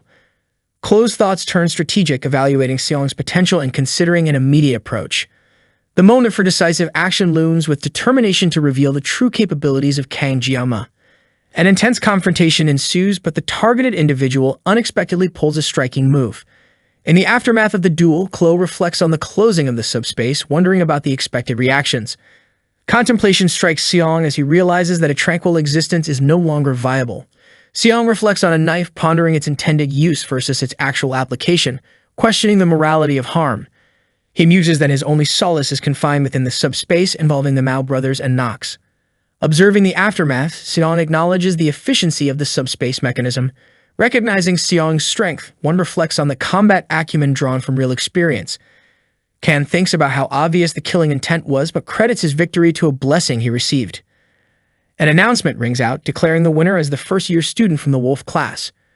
A display shows Kanjiyama as the winner, highlighting the timer at 0:26. Kan reflects on the unexpected attention he's receiving, acknowledging the free publicity, and concludes nothing can be done about it now. He affirms internally that this is the path he has chosen. Conversations around him mention the influence of the Aldator family and question the strength needed to defeat such an opponent, while others begin to speculate about his identity. Abel ponders about his name, acknowledging his name is Kanjiyama. As Abel moves through the hall, she notes the persistent chatter regarding the previous day's events and admits to being surprised by the results. She recalls the intense duel, remembering the aftermath and how it captured her attention. Abel can't ignore the unique swordsmanship and finds herself drawn to it. She reflects on Jama's ability to fight using just kitchen knives, something unexpected that captures her fascination and curiosity about him. She recalls her ambition to surpass others and reflects on how her family motto emphasizes strength over weakness, recalling her own determination. Abel continues to speculate if Jama is the top student, expressing her annoyance at his strength as she wonders about his thoughts. Frustrated, she slams her hands on the desk, questioning Jama's intentions and what's on his mind. Rachel, sitting nearby, asks what's happening, sensing Abel's agitation.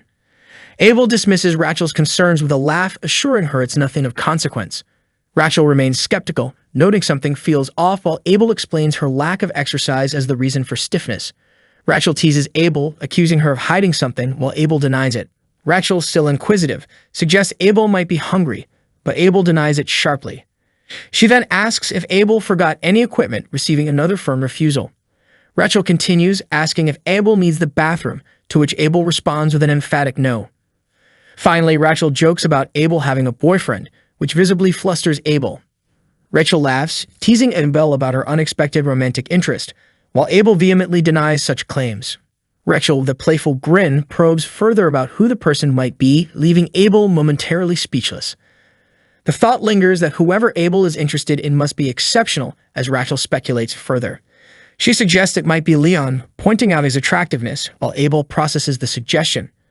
Rachel notes it's unusual for Abel to be kind to someone, prompting Abel to wonder about the implications. The possibility of the mysterious arena student being involved is raised, causing Abel to tense as Rachel observes her reaction.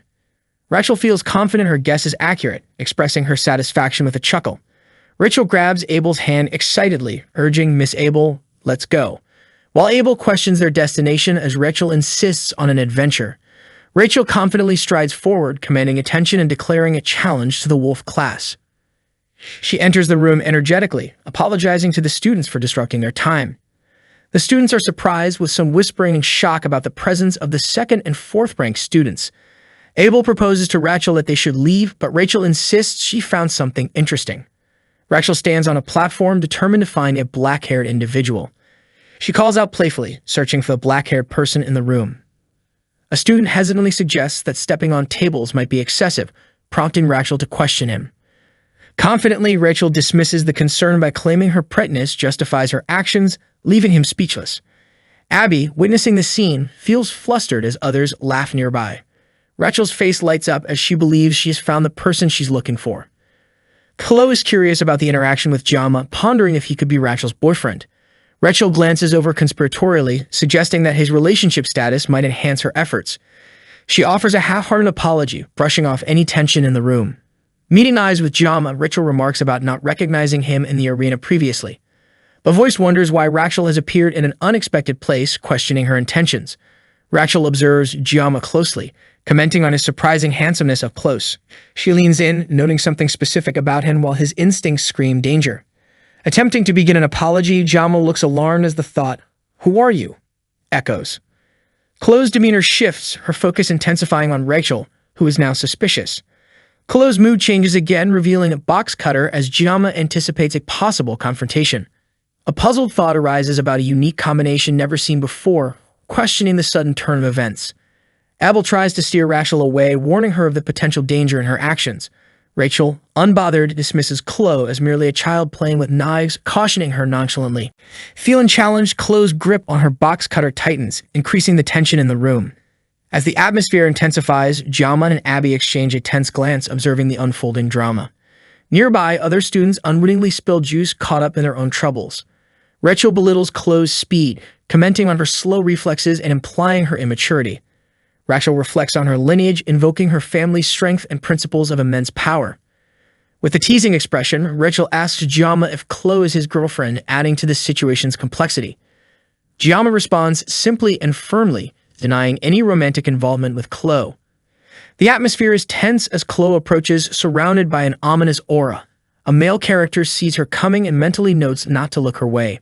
Rachel stands firmly in a room, explaining to a seated male character that Chloe is her friend.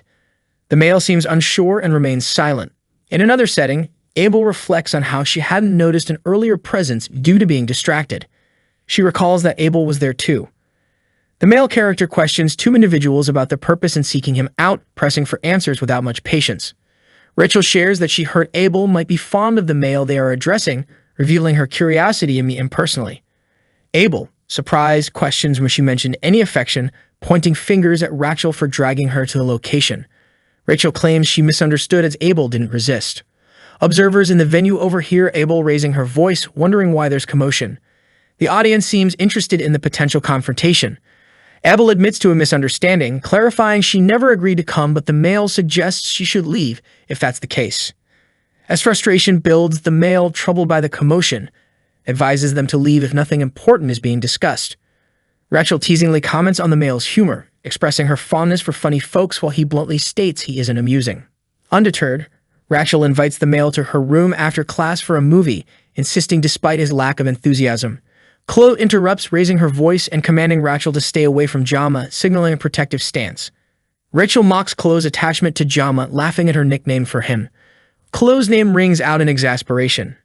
As Rachel departs, she sarcastically mentions enjoying the encounter, promising to visit again, leaving the male coldly dismissive. Rachel bids farewell cheerfully, but the male insists they depart sooner instead. Chloe seems unamused by the exchange. The male character grows uneasy about Rachel and Abel, while suspecting something unsettling about their eyes and presence. Rachel feels inexplicably creeped out, sensing something different about the male compared to others she's encountered before. She considers this encounter as a chance to test her skills against someone with martial prowess, viewing him as a talent. The narrative asserts that the invincible Empress not surprisingly shows interest in someone of such potential. Both Abel and Rachel remain silent, seemingly processing the events and their implications as they walk together. Rachel urgently apologizes to Abel, though the context of her apology remains unstated. Abel, frustrated, advises Rachel to direct her apology toward the class instead, indicating prior disruption. The text simply states the name Kang Jiama, indicating a character of significance being referenced. Abel insists she cannot concede Kang Jiama, suggesting a deeper rivalry or claim over him. A menacing figure, filled with intent to kill, grips a medical stand, advancing forward with determination. This figure, belonging to the Auditone clan, contemplates if things would differ if attempted at night, never having faced defeat before. Vengeance fuels the figure, contemplating an ambush tonight, reflecting a ruthless plan against an unseen adversary. They vow control over the rest and command complete power, setting sights on killing Kang Jiama and Chloe. An unexpected affirmation surprises the plotting figure, now intrigued and alert at someone's acknowledgement. The final question posed is about the mysterious origin of Kang Jiama lingering in the air. Abel and Kan are in a room, Abel pondering a familiar question about Kan's origins, feeling it's different this time. Kan is uncertain about Abel's intentions, questioning if Abel literally asked about his background. Kan considers that Leon might have had a reason for asking his question only after others left their meeting. Kan reflects on Leon's sudden question, thinking it might be due to a similarity he felt between them. Leon reveals he felt a connection with Kan, suggesting they share some similarity. Kan reflects on the world's use of the Korean language and acknowledges his own cultural identity being obvious. Leon advises Kan to ignore what he heard, brushing off the conversation. Leon declares his intention to leave, ending the meeting with Kan. Kan stops Leon, questioning where he came from, pressing the issue further. Kan regrets his impulsive action of grabbing Leon without considering the consequences. He worries about being unable to sleep if he doesn't find out more. Kan internally questions Leon's behavior and wonders about his intentions. Kan questions his own sanity, feeling unsure if he's being overly suspicious. A thought occurs to Can, wondering if Leon might be from another world too, given the strange circumstances. Can reasons there is no rule that only one person can be dragged into the game's setting and wonders if being the main character is more likely. Can reflects on his heightened senses due to the sword god's blessing, feeling something unusual. As a sudden sensation overwhelms him, Can hears a mysterious voice but decides to not let it unsettle him. Can questions if the Leon he encountered could be different from how he'd been portrayed in the game, pondering his true intentions. Can recalls Liam's remark about their similarity, struggling to understand its meaning. Can looks up information about Leon on Komu Wiki, finding nothing, which adds to his confusion. Can decides to limit his involvement with Leon in the future, considering other options if unusual events repeat. Reflecting on a conversation with another male character, Can feels uncertain about whether his instincts are influenced by his blessings, yet he chooses to continue training. During training, Can feels he is making progress. Still, he wonders if his current actions are causing unforeseen consequences. Can questions whether his recent achievements and experiences might be connected, pondering their implications. Can receives a notification that reinforces his determination, focusing on the progress and work done up to that point. Time passes quickly for Can as he becomes absorbed in refining his skills for what lies ahead. The countdown to a significant event intensifies with each day marked as a step toward a critical moment. With the arrival of D-Day for the midterm exam, Can feels the weight and importance of this pivotal moment. Can stands in front of a subspace gate, sensing a unique energy compared to previous training experiences. Can hears someone calling out and turns with a sense of determination, ready to confront whatever awaits. 4 students, Rachel, Leon, Chloe, and Speed, stand posed with their weapons drawn, ready for action. Rachel teasingly remarks about someone's tardiness despite their usual emphasis on punctuality. Leon, holding the leader role, calls out to gather the group, inviting them over to join him. Speed addresses his role as support, standing firm with a confident stance. Chloe excitedly greets Jeom-kun with a bright smile, acknowledging their position as sub-DPS. Kang Jeoma apologizes for his lateness, hinting at his role as the rearguard in their team. As they discuss their gear, Rachel boasts of her S-rank Vermilion Phoenix halberd, noting Leon hasn't acquired Balmon yet. Jeoma appears perplexed by Speed's choice of a recorder as his equipment, while Speed questions his stare. Rachel clarifies that the recorder is an S-rank healing equipment, much to Jeoma's surprise. The healing S-rank armament, despite its appearance, has superior specifications that contribute greatly to its capability. Jeoma admires the equipment's rarity, but Speed cautions him to maintain some distance. An announcement declares the commencement of the first-year midterms of 2034, catching everyone's attention. Authority figures remind students of the importance of their performance and the rewards at stake. Leon encourages the group to prepare and stay calm, emphasizing the importance of doing their best.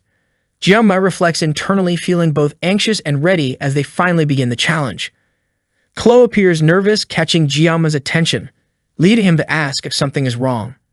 Chloe confides her anxiety about a peculiar detail that suddenly concerns her at this moment. She recalls the possible appearance of mermaids on Skopuli Island, fueling her unease. Jeoma reassures Chloe, mentioning that instructors have already checked everything for safety.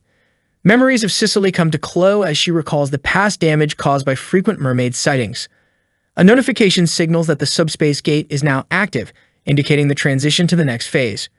Chloe finds comfort in the thought that Jeom-kun is part of their team, lessening her anxiety. In a disorienting moment, Chloe hears Jeoma calling her name repeatedly, jolting her focus. As they arrive on Skopuli Island, Chloe regains her bearings with Jeoma's help. The vivid beauty of Skopuli Island unfolds before them, though the transition leaves some queasy. On the island, Leon notes Jeoma's lack of seasickness as they discuss the journey's effects. Suddenly, an unexpected creature resembling a fishman appears from the shadows, startling them. Jeoma questions whether the bizarre fish-like creature might actually be a merman. As the small creature scuttles away, Jeoma amusingly reflects on its unexpected size. Holding his weapon, Jeoma feels slightly foolish for his initial seriousness about the situation, considering the tasks ahead. Leon informs Can about encountering grown mermen upon reaching their designated area, explaining they aren't like the smaller ones they've seen before. Leon suggests they first head to where Chloe went to scout, implying it's the next logical step for their mission. Can follows closely behind Leon, who urges caution as they navigate through the dense forest. Upon arrival, it appears Chloe is already present, marked by a glowing line leading to her location. Can questions Chloe about her ascent up the trees on her way there, to which she confirms, explaining it was to remain unnoticed. Leon inquires about Chloe's findings and the current situation, seeking her insight based on her scouting experience. Chloe begins to share her observations, but hesitates as she contemplates her words. She finally reveals there's a cave located approximately 500 meters ahead, a critical piece of information for their mission. The group identifies a large cave opening up ahead, confirming Chloe's earlier report as they observe it from a distance. Inside the cave, numerous eyes watch them from the darkness surrounding a lit fire, setting a tense atmosphere. Canon ponders the risks and rewards of hunting the creatures, considering their position in the midterms and the team's safety. Leon, as the team leader, is responsible for making the strategic decision about whether to confront the creatures or find another way. During a short break, Leon carefully plans their approach, using chess pieces to simulate potential strategies against their opponents. Rachel questions Leon's plan and her role in it, prompting him to assure her of her involvement. Cam realizes that Leon has made up his mind regarding their next move, remaining thoughtful about the decision. Thoughts of tearing apart the adversaries and a confident belief in their capability to succeed come to mind. Rachel accepts the challenge with assertive agreement, ready to take on whatever is ahead with her weapon drawn. In the heat of battle, the numbers stack up as Rachel swiftly counts the defeated adversaries, pushing onward. Meanwhile, Chloe activates the Blessing of the Cat, implying a significant power-up for her combat prowess.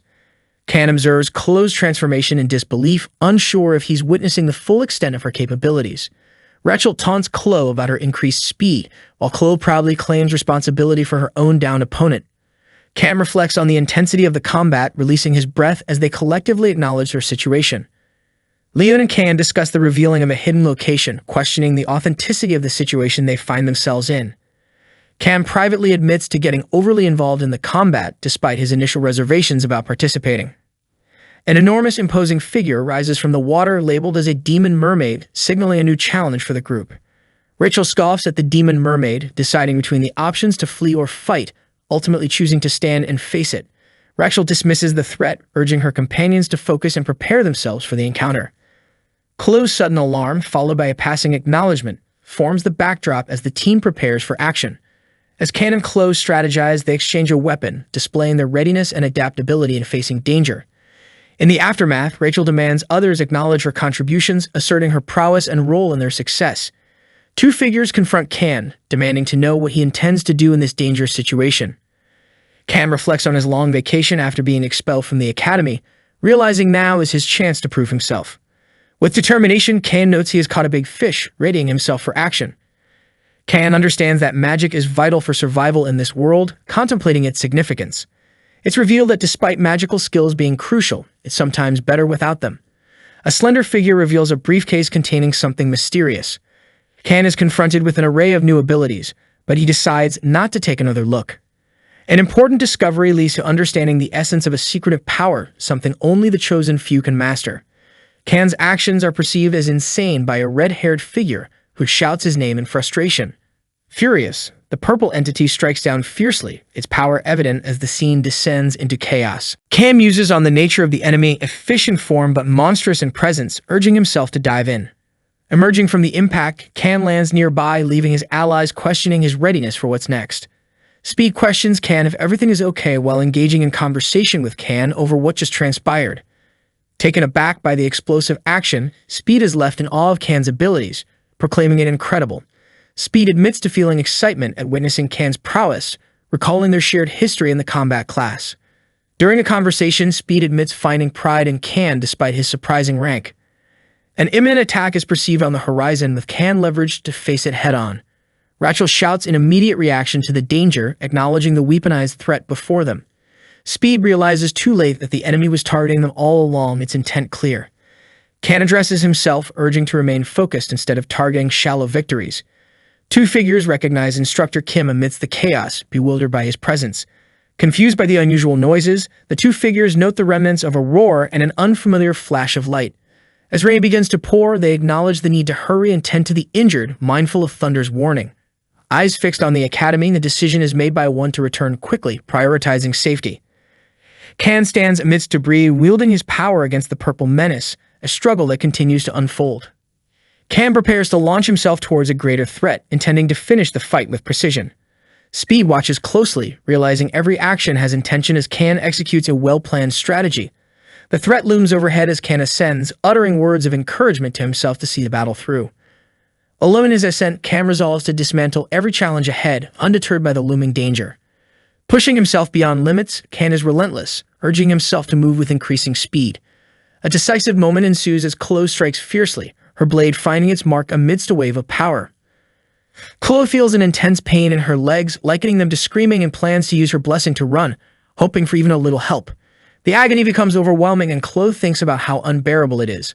Despite her pain, she remains distracted by thoughts of Jeom-kun. Chloe looks up, seeking Jeom-kun amidst a sense of urgent determination, surrounded by ominous figures. Jeom stands in a mysterious glow as Chloe acknowledges the danger surrounding them, realizing the gravity of the situation.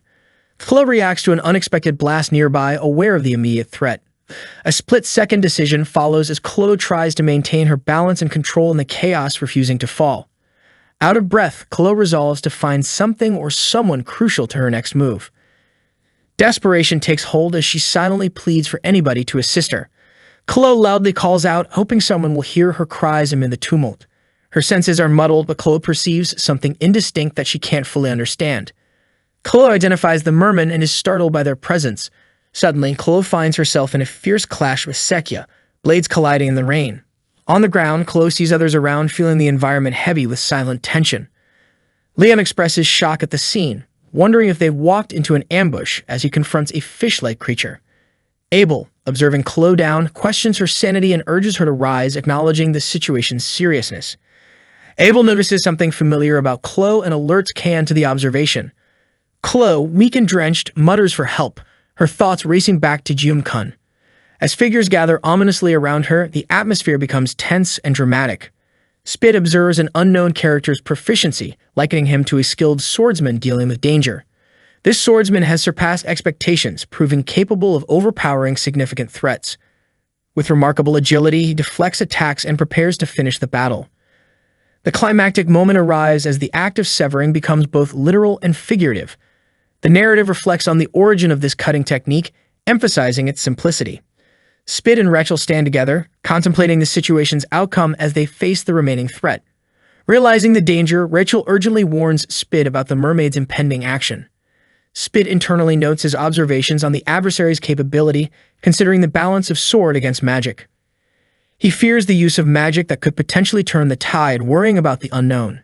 The setting is intense, with an uncertain outcome looming as the antagonist readies an attack.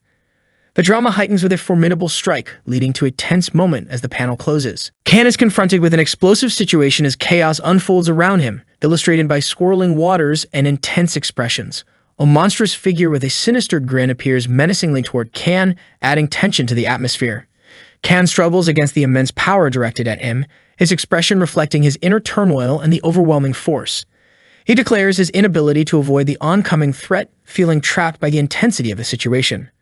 The ground is shattered beneath him, creating a massive crater as Can realizes the impact of his actions. A narrative voice introduces the concept of magic, highlighting the chasm in power between humans and demons.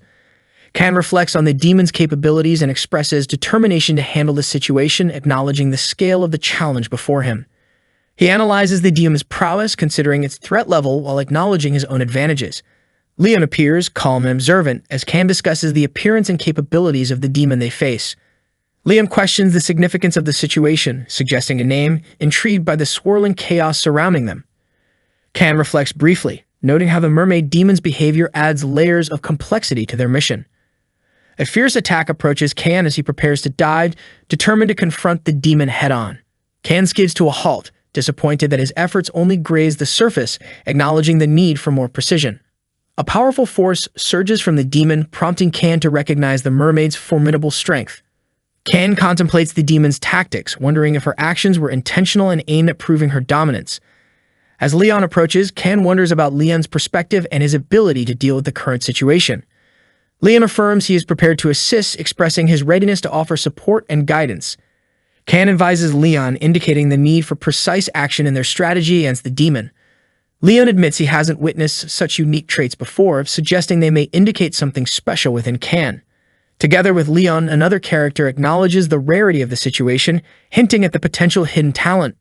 Suddenly, vibrant energy and ominous symbols signal the arrival of a powerful new threat as the scene becomes intense. A shadowy figure rises to confront the group, embodying the fierce energy they must now contend with.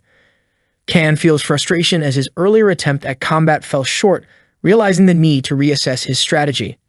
Two figures observe strange events from afar, noting the appearance of an instructor Kim. They discuss unusual sounds and lights from earlier, expressing concern at the unfolding situation. As it begins to rain, one of the characters comments on the weather change, sensing a shift in atmosphere. They agree to aid the injured quickly, noting the rain's presence as an additional challenge. The group decides to return to the academy promptly, emphasizing the urgency of their mission. In the aftermath, a turbulent scene unfolds with Siad, preparing for a challenge with a determined expression. As Kan leads the charge, he shouts for Rachel, signaling a crucial moment as they coordinate their efforts in the face of danger. Speed, holding on to consciousness, focuses on his surroundings and gradually starts to wake as he sees a familiar face, though his strength is fading quickly. The figure he sees moves forward with a purposeful intent, prompting his instincts to sharpen as he prepares for potential confrontation. Resolutely standing, he faces an approaching presence with unwavering determination and readiness for what awaits. Maintaining focus, he grips his sword firmly, aware of the intense energy emanating from the adversary before him. The reality of his situation becomes apparent as the details of his weapon are displayed. Murasame, with impressive specifications and a storied history, offers insight into both his abilities and his resolve. Sejdra, with a welcoming demeanor, presents the sword to Kan, expressing hope that he appreciates the gesture despite the informal circumstances. Sejdra addresses Kan with playful impatience, urging an older figure to join the interaction. Kling, identifiable by his imposing stature, questions how often he has to remind Sejdra not to use a certain nickname. A moment of reflection arises for Kan, pondering the strange feeling of having experienced this scene before. Kan, curious about Kling's presence, contemplates the reason for being visited by someone of his stature, the Sword Emperor. Sejdra explains to Kan that news of his exploits has reached her through his teammates, speaking on behalf of the Joaquin Academy. Sejdra deeply apologizes for the Academy's role in the midterms, feeling responsible for what occurred to him and his team. She acknowledges that they almost lost their lives, conveying the weight of the Academy's culpability. With resolution, Sejdra vows on her honor as director to uncover the truth behind the incident that jeopardized the students' safety. Clay acknowledges Kan's actions as having saved the cadets, implying gratitude and respect. Kan, downplaying his heroic efforts, responds with humility by saying he merely did what he could. Despite recognizing Kan's efforts as exceptional, Sejdra insists on maintaining secrecy about the incident until the full truth is uncovered. Expressing her distress, Sejdra admits the mastermind behind the chaos is within the Academy itself, and she regrets the burdens placed upon Kan. Kan reassures that he understands the complexity of the situation, empathizing with the burden Sejdra carries. Sejdra suggests that Kan should allow himself the occasional freedom of expressing youthful frustration, yet he remains composed. Sejdra nostalgically asks Kling if he recalls their past, specifically the remarkable day of their first meeting. With a reverent tone, Sejdra reminisces about his shared experience with Kling, where they found unexpected solace together.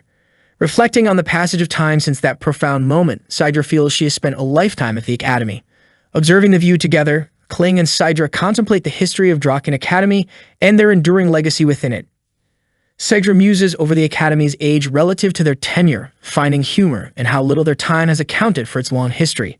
Kling acknowledges the various incidents over the Academy's extensive history, which have only added to its storied past and commitment to nurturing cadets. Before the midterms, Sejdra recalls preparation for her role amidst the multiple challenges that she and others encountered. Memories of Skopuli Island resurface in Sejdra's mind, a place known for mystical appearances which required vigilant caution on her part. Sejdra praises Kan's achievements, highlighting his impressive feat of single-handedly defeating the mermaid they encountered, much to Kling's chagrin. Kling mutters a slight annoyance at Sejdra's enthusiastic recounting, feeling exasperated by her unabashed admiration for Kan. A young man approaches a woman, questioning her about her unfamiliar presence as she stands composed with the glowing city lights in the background. The scene shifts to a surreal landscape beneath a sky filled with shooting stars, signifying a mysterious event as voices hint at its significance. The one described in a previous vision appears, focusing intently with determination as she processes the extraordinary events taking place. A powerful man's voice breaks the mental silence, urging Medea to remain at the Academy for now, a command she acknowledges with subtle unease. The majestic Academy towers over the landscape, and she reminds him of a promise to assist her, to which he jokingly plays ignorant, pretending age might be affecting his memory. Meanwhile, Kan thinks to himself about the concealed truth regarding the Demonoid's defeat, knowing it was carried out following the headmaster's secretive orders. Sitting alone in a room saturated with shadows, Kan's mind races, considering the impact of the collaboration and the responsibilities laid upon him. He encounters a formidable-looking man who recognizes Kan's luck in recent events, sharing a brief moment before turning away, leaving Kan in reflective thought. Chloe, on crutches but in good spirits, inquires about Kan's recent discharge and how he's feeling, lightening the mood with her lively presence. Chloe recounts how her injury recovery is on course due to the care she's received, expressing gratitude and displaying her enthusiasm despite the situation. She realizes she might have been overly enthusiastic, while Kan internally reflects on her improvement, glad to see her as vibrant as ever. Kan contemplates the mermaid's defeat, realizing it couldn't have been achieved alone. He acknowledges everyone's effort, including Chloe's involvement and the essential collaboration it required. However, he ponders Leon's role during the ordeal, questioning what contribution Command made to their success against the challenge. Sitting still, Kan notes that some actions, like Leon's, seem to offer no clear path back, metaphorically describing it as a one-way ticket to the netherworld. A sudden realization hits him, speculatively linking Leon's early injuries as a decisive reason for his seemingly lackluster contributions. Chloe, providing an unexpected jolt, exhorts those present to cease their activities, emphasizing the need for attentive order. A loud figure commands everybody to be silent for forthcoming announcements prior to the training assembly, drawing immediate attention. The imposing man informs everyone of a sudden change, introducing a co-instructor who will temporarily join the class. A wave of awe spreads through the audience as they recognize the notable Sword Emperor, who stands at the forefront with commanding presence. In a dynamic escape, a group rushes frantically with a dark figure giving chase, raising stakes with each rapid heartbeat and pursuer's shadow growing ominous. The pursuit intensifies as Kane, the pursuer, asserts his claim, expressing his relentless drive to capture whoever lies ahead. Tension climaxes when a runner identifies the approaching threat, acutely aware of the dire consequences spearheading Kane's intentions. Kane's challenge resonates with power, his words dripping with authority and danger, leaving those behind him fearful of his capabilities.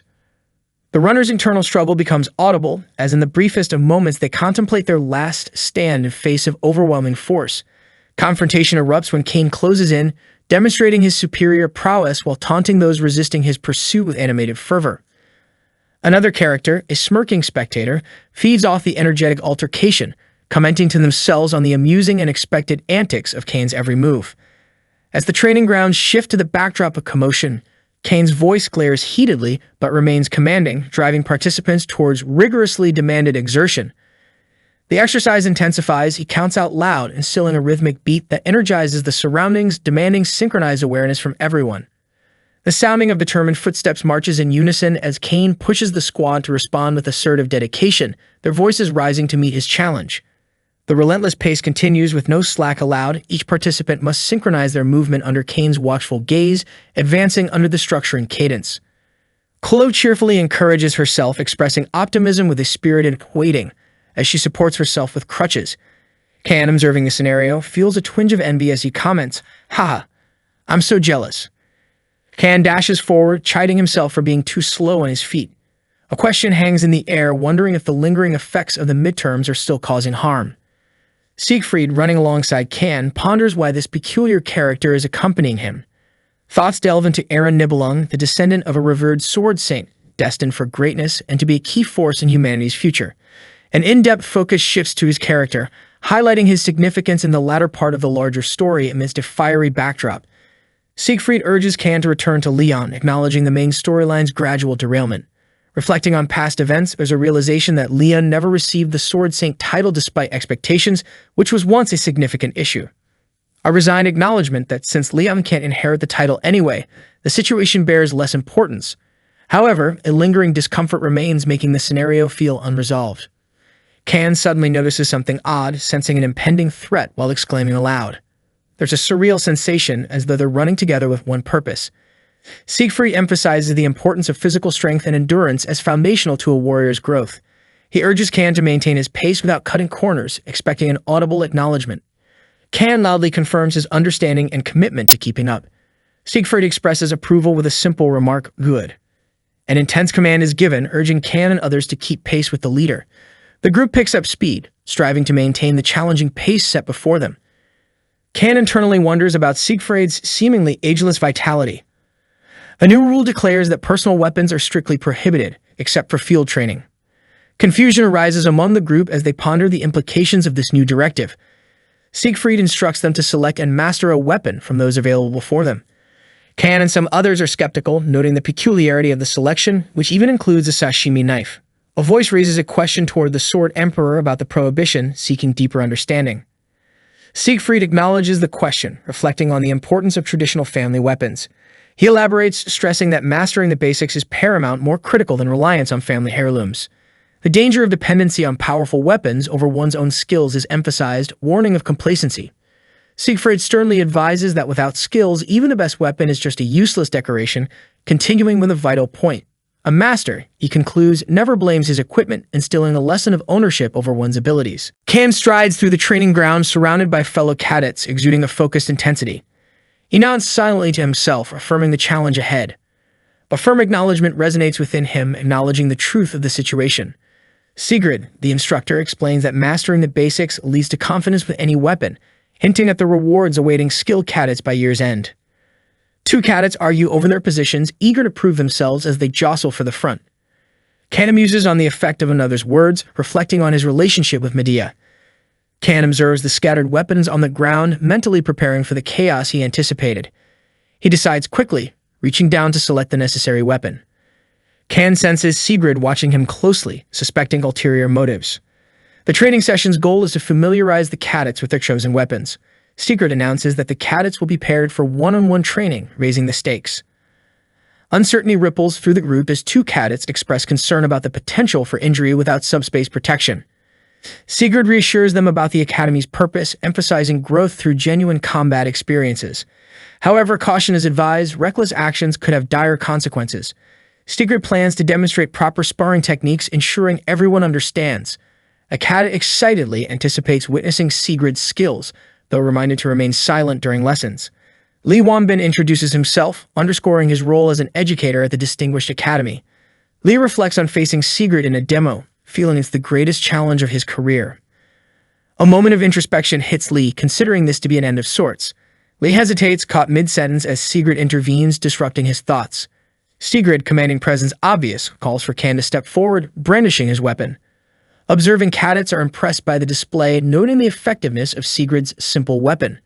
Their curiosity piqued, they wonder about Kan's identity as he is chosen. Kan, overhearing their conversations, mutters to himself, unimpressed by their chatter. Sigrid inquires about Kan's recovery, hinting at a past injury. Kan assures Sigrid that he is healed and is ready. Sigrid acknowledges this, preparing to proceed with the task at hand. Kan contemplates his readiness, acknowledging the formidable opponent Sigrid represents despite his recovery. His instincts, driven by an unidentified force, crave the impending confrontation with Sigrid. Kan admits his limitations compared to Sigrid, respectfully requesting him to lower his weapon. In a dimly lit space, Kan walks amidst shadows, hearing taunts about being beaten like a dog. He faces a mysterious figure demanding that he has pride as a swordsman and challenges him for being a coward despite his extraordinary power. The word pride resonates with Kan, reminding him of his encounters with elite swordsmen and the standards he set for himself. A provoking voice notes the Sword Emperor's test as even the best students watch. One observer realizes succumbing to the challenge would lead to regret. The scene abruptly shifts with the intense declaration. In an urgent plea, a man calls out to Cadet Kang, urging him to stop but seemingly in vain. Realizing Kang's determination, it seems clear he's resolute and won't be swayed. The onlookers fixate on Cadet Kang, uncertain of what he's about to do. Kang confidently declares his intent to learn from this experience. A serene yet powerful moment unfolds as the blessing of the sword god is anticipated to manifest through Kan. There's a stillness as the story transitions, introducing a new chapter titled Retaliation. Kan stands ready, sword in hand, moving with purpose towards his opponent. Despite his age, Sigrid's memories as a young man with the sword remain vivid, recalling his journey of enlightenment. Memories surface of an earlier, immature time involving a one-armed knight who profoundly influenced him. The knight's unmatched swordsmanship is revealed to be of extraordinary realm, leaving a lasting impression. In the present, the duel between Kan and the seasoned swordsman begins, echoing past lessons. Kling initiates with force, wielding his sword with clear intent. A fierce exchange ensues between Kan and Kling, both demonstrating considerable skill. Kan perceives Kling's stance, likening it to a master swordsman in his prime. The intense clash of their swords continues, revealing the depth of their abilities. However, Kling insists that his sword will not shatter before Kan's determination breaks. Despite the intensity, a skeptical observer voices doubt over the displayed spectacle. Doubt arises as another questions Kan's skills, attributing his success to recent luck. Skepticism persists, questioning why the Sword Emperor is invested in this special student. Other students hope for Kan to receive a harsh lesson, eager to see him break under pressure. Confusion spreads as onlookers wonder aloud, curious about the match's outcome. Questions linger as the duel stretches on, with no decisive action from either side. Puzzlement intensifies as no movement occurs, raising questions about what's happening between the combatants. A dawning realization strikes that there's more to the stillness, as anticipation builds among the watchers. Skepticism transforms into intrigue as one recalls doubting the Sword Emperor, but begins to understand the deeper nature of the challenge unfolding. As the two men converse, one mentions that the cadets might be affected too, suggesting the gravity of the situation they're in. With concern, one instructs the other not to worry the cadets, while noting someone's progress. He questions if the mental realm is a secure place for that child, raising doubts about their current environment. He reflects on the mental realm, revealing it to be a significant area tied to their discussion. Observing the boy, he acknowledges an impressive growth evident in his abilities within a short time frame. He's impressed by the boy's skills and determines that the situation demands the sword to match the talents displayed. A powerful aura of sword spirit protection envelops him, signifying readiness to counter what he perceives. With a bold movement, he channels energy into a formidable display prepared to engage in a test of strength. His specter is drawn to the blue light, recognizing it as an aura, an impressive and unexpected manifestation. Observers question if the boy has torn through the mental realm and come back to the real world. Expressing remorse, one exclaims a warning of potential chaos if the conflict continues unchecked. The threat of bloodshed is clear, creating an urgent call to cease the growing conflict. Another character questions the actions toward his student, suggesting he may have lost his senses. She rejects the accusation, dismissing it as incorrect and prompting a clarification. Promotion of doubt about his sanity arises, demanding that if he's senile, he should retreat in decay. In confrontation, she questions his desire for mortality, emphasizing the seriousness of the consequences. A failed attempt at intervention leaves him regretting his complete surrender to intense emotions. A call for attention aggressively asks if he's listening as the impatience grows. Addressed directly, Medea receives an apology from him, an unusual instance.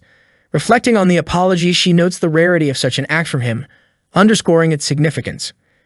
Curiosity prompts a question about the earlier actions, expressing concern about potential fallout. He admits that releasing the blessing was necessary against the student's talent, provoking surprise. Medea internally acknowledges Siegfried's pride and Kang Jiama's potential as awareness unfolds. He claims that the boy has already achieved the mental realm, a notable milestone. Shocked, she points out that such mastery took Siegfried until 30, questioning the boy's rapid achievement. The response is uncertain, admitting ignorance but signaling deeper contemplation. In thought, Siegfried ponders that if anything balances out experience, it should be identified. Medea despairs, her reaction sharp as she shouts Jiama's name, indicating her concern. In a display of energy, Kang Jiama draws eyes as raw power radiates, capturing attention. Fear emerges as the dominating emotion, struck by the unforeseen force Kang Jiama demonstrates. Siegfried questions the reason behind the strange closeness he feels towards the individual in front of him, suggesting it might be due to their ominous name. Sija, with a probing look, asks Siegfried if he had lost, her voice carrying both concern and curiosity. Siegfried, visibly agitated, exclaims that even if Kang has significant talent, it pales compared to his own, especially considering he wasn't fully prepared during their encounter. Siegfried, now calmer, sits across from Sija, who lightly mocks his previous outbursts while reminding him about not using equipment as a crutch, questioning his overreaction. Sija, reclining casually, suggests that making excuses about equipment might paint Siegfried as a bit silly, further poking fun at his earlier annoyance. Enraged, Siegfried mutters quietly to himself, expressing his frustration towards Sija, whom he finds unbearably difficult to deal with. From inside, a voice erupts, warning about a potential fate if such words are repeated, implying that the speaker has reached their limit. A fiery, spirited clash unfolds between two powerful entities, crackling energy illuminating their fierce duel. Transitioning to a quieter setting, a character rests silently, contemplating the surreal nature of what they're sleepily experiencing, still trying to grasp its reality. The same character, still in bed, muses on the uncanny sensation of their dream melding with reality, pondering its implications. Within a mental realm, the character encounters visions involving significant challenges, facing off against formidable figures, holding shining swords. Conflicted, they struggle to distinguish between the mental projections and their own memories, noticing a peculiar inability to escape from this mental conflict. Emerging from their reverie, they acknowledge a surreal fusion of sight and sensation, questioning reality and introspection merging in this extraordinary space. Yet uncertainty lingers as they ponder over their strategic understanding, still grappling with incomplete information in this unusual scenario. A gleaming sword appears, seemingly saturated with raw energy as they silently regard it with a hint of curiosity and caution. Turning away with resolve, the character contemplates their path, mindful of the potential implications of their choices in this mystifying encounter. Across town, a council of diverse figures gathers to discuss pressing matters, each presenting distinct observations and deliberations. A spirited conversation unfolds, featuring intense exchanges among the group, discussing strategic moves and considering varied perspectives. In a sudden escalation, a call to action is issued amid the gathering, expecting quick resolutions and decisive plans to counter potential threats. The council debates on pivotal responses to critical threats looming over them, stressing the urgency of action and diligence. Reflecting on the dire consequences of inadequacy, one individual voices a cautionary stance, emphasizing the need for preparedness against overwhelming odds. Meanwhile, a hidden figure, shrouded in mystery, contemplates the unfolding events, ready to convey orders that will set new plans into motion. A blacksmith expresses awe to Can about the unusual nature of the sword they've attempted to forge, emphasizing its defiance against being shaped. The blacksmith recalls the strenuous process of melting and reshaping, indicating the challenges they face while crafting this remarkable piece. They reflect on how, under typical circumstances, any less skilled blacksmith would have ended up with an unusable lump, underscoring their own expertise. Can stands quietly as the blacksmith recounts a moment when the hammer snapped on impact, highlighting the sword's unique resilience.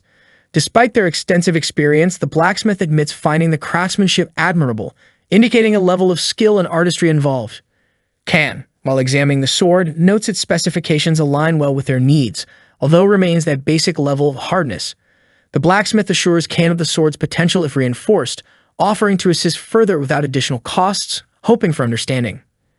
Can, concerned about the sword breaking again, listens as the blacksmith assures its capacity to evolve, even hinting at potential growth beyond their current imagination. A sword holds the potential to become an A-rank weapon, with mention of the elusive never-fail material being crucial for this achievement. The man reflects, aware that obtaining this special material is key. Can reviews the requirements for a powerful weapon enhancement, noting the need for A-rank demonic beasts and exclusive materials. An advertisement warns against a costly $149,000 wallet warrior package, leaving Can in a dilemma. Can asks the smith if he gives his word, leading to the smith's earnest promise as a blacksmith. Can insists on compensation for leftover scrap metal, demanding 10 million won as a refund. The blacksmith protests, claiming he followed specifications and waived charges for enhancements. Can explains the B-rank sword's devaluation to scrap, justifying the refund based on market conditions. The blacksmith is bewildered, questioning Can's integrity and suggesting a swindle. Confidently, Can decides to test the sword, finding practicality in the situation. The blacksmith concedes, trying to negotiate a lower refund, reluctantly offering 1,000. He increases his offer to 800, attempting to reach an agreement. The smith argues that even the scraps of a B-rank weapon are valuable and challenging to price. Can, now in possession of his new weapon, acknowledges the increased armament and potential enhancements he can pursue. Despite increased options, Can hesitates due to intense pain associated with the sword god's blessing. Even with reduced pain from leveling up, Can finds the discomfort unbearable, though he continues to explore its potential.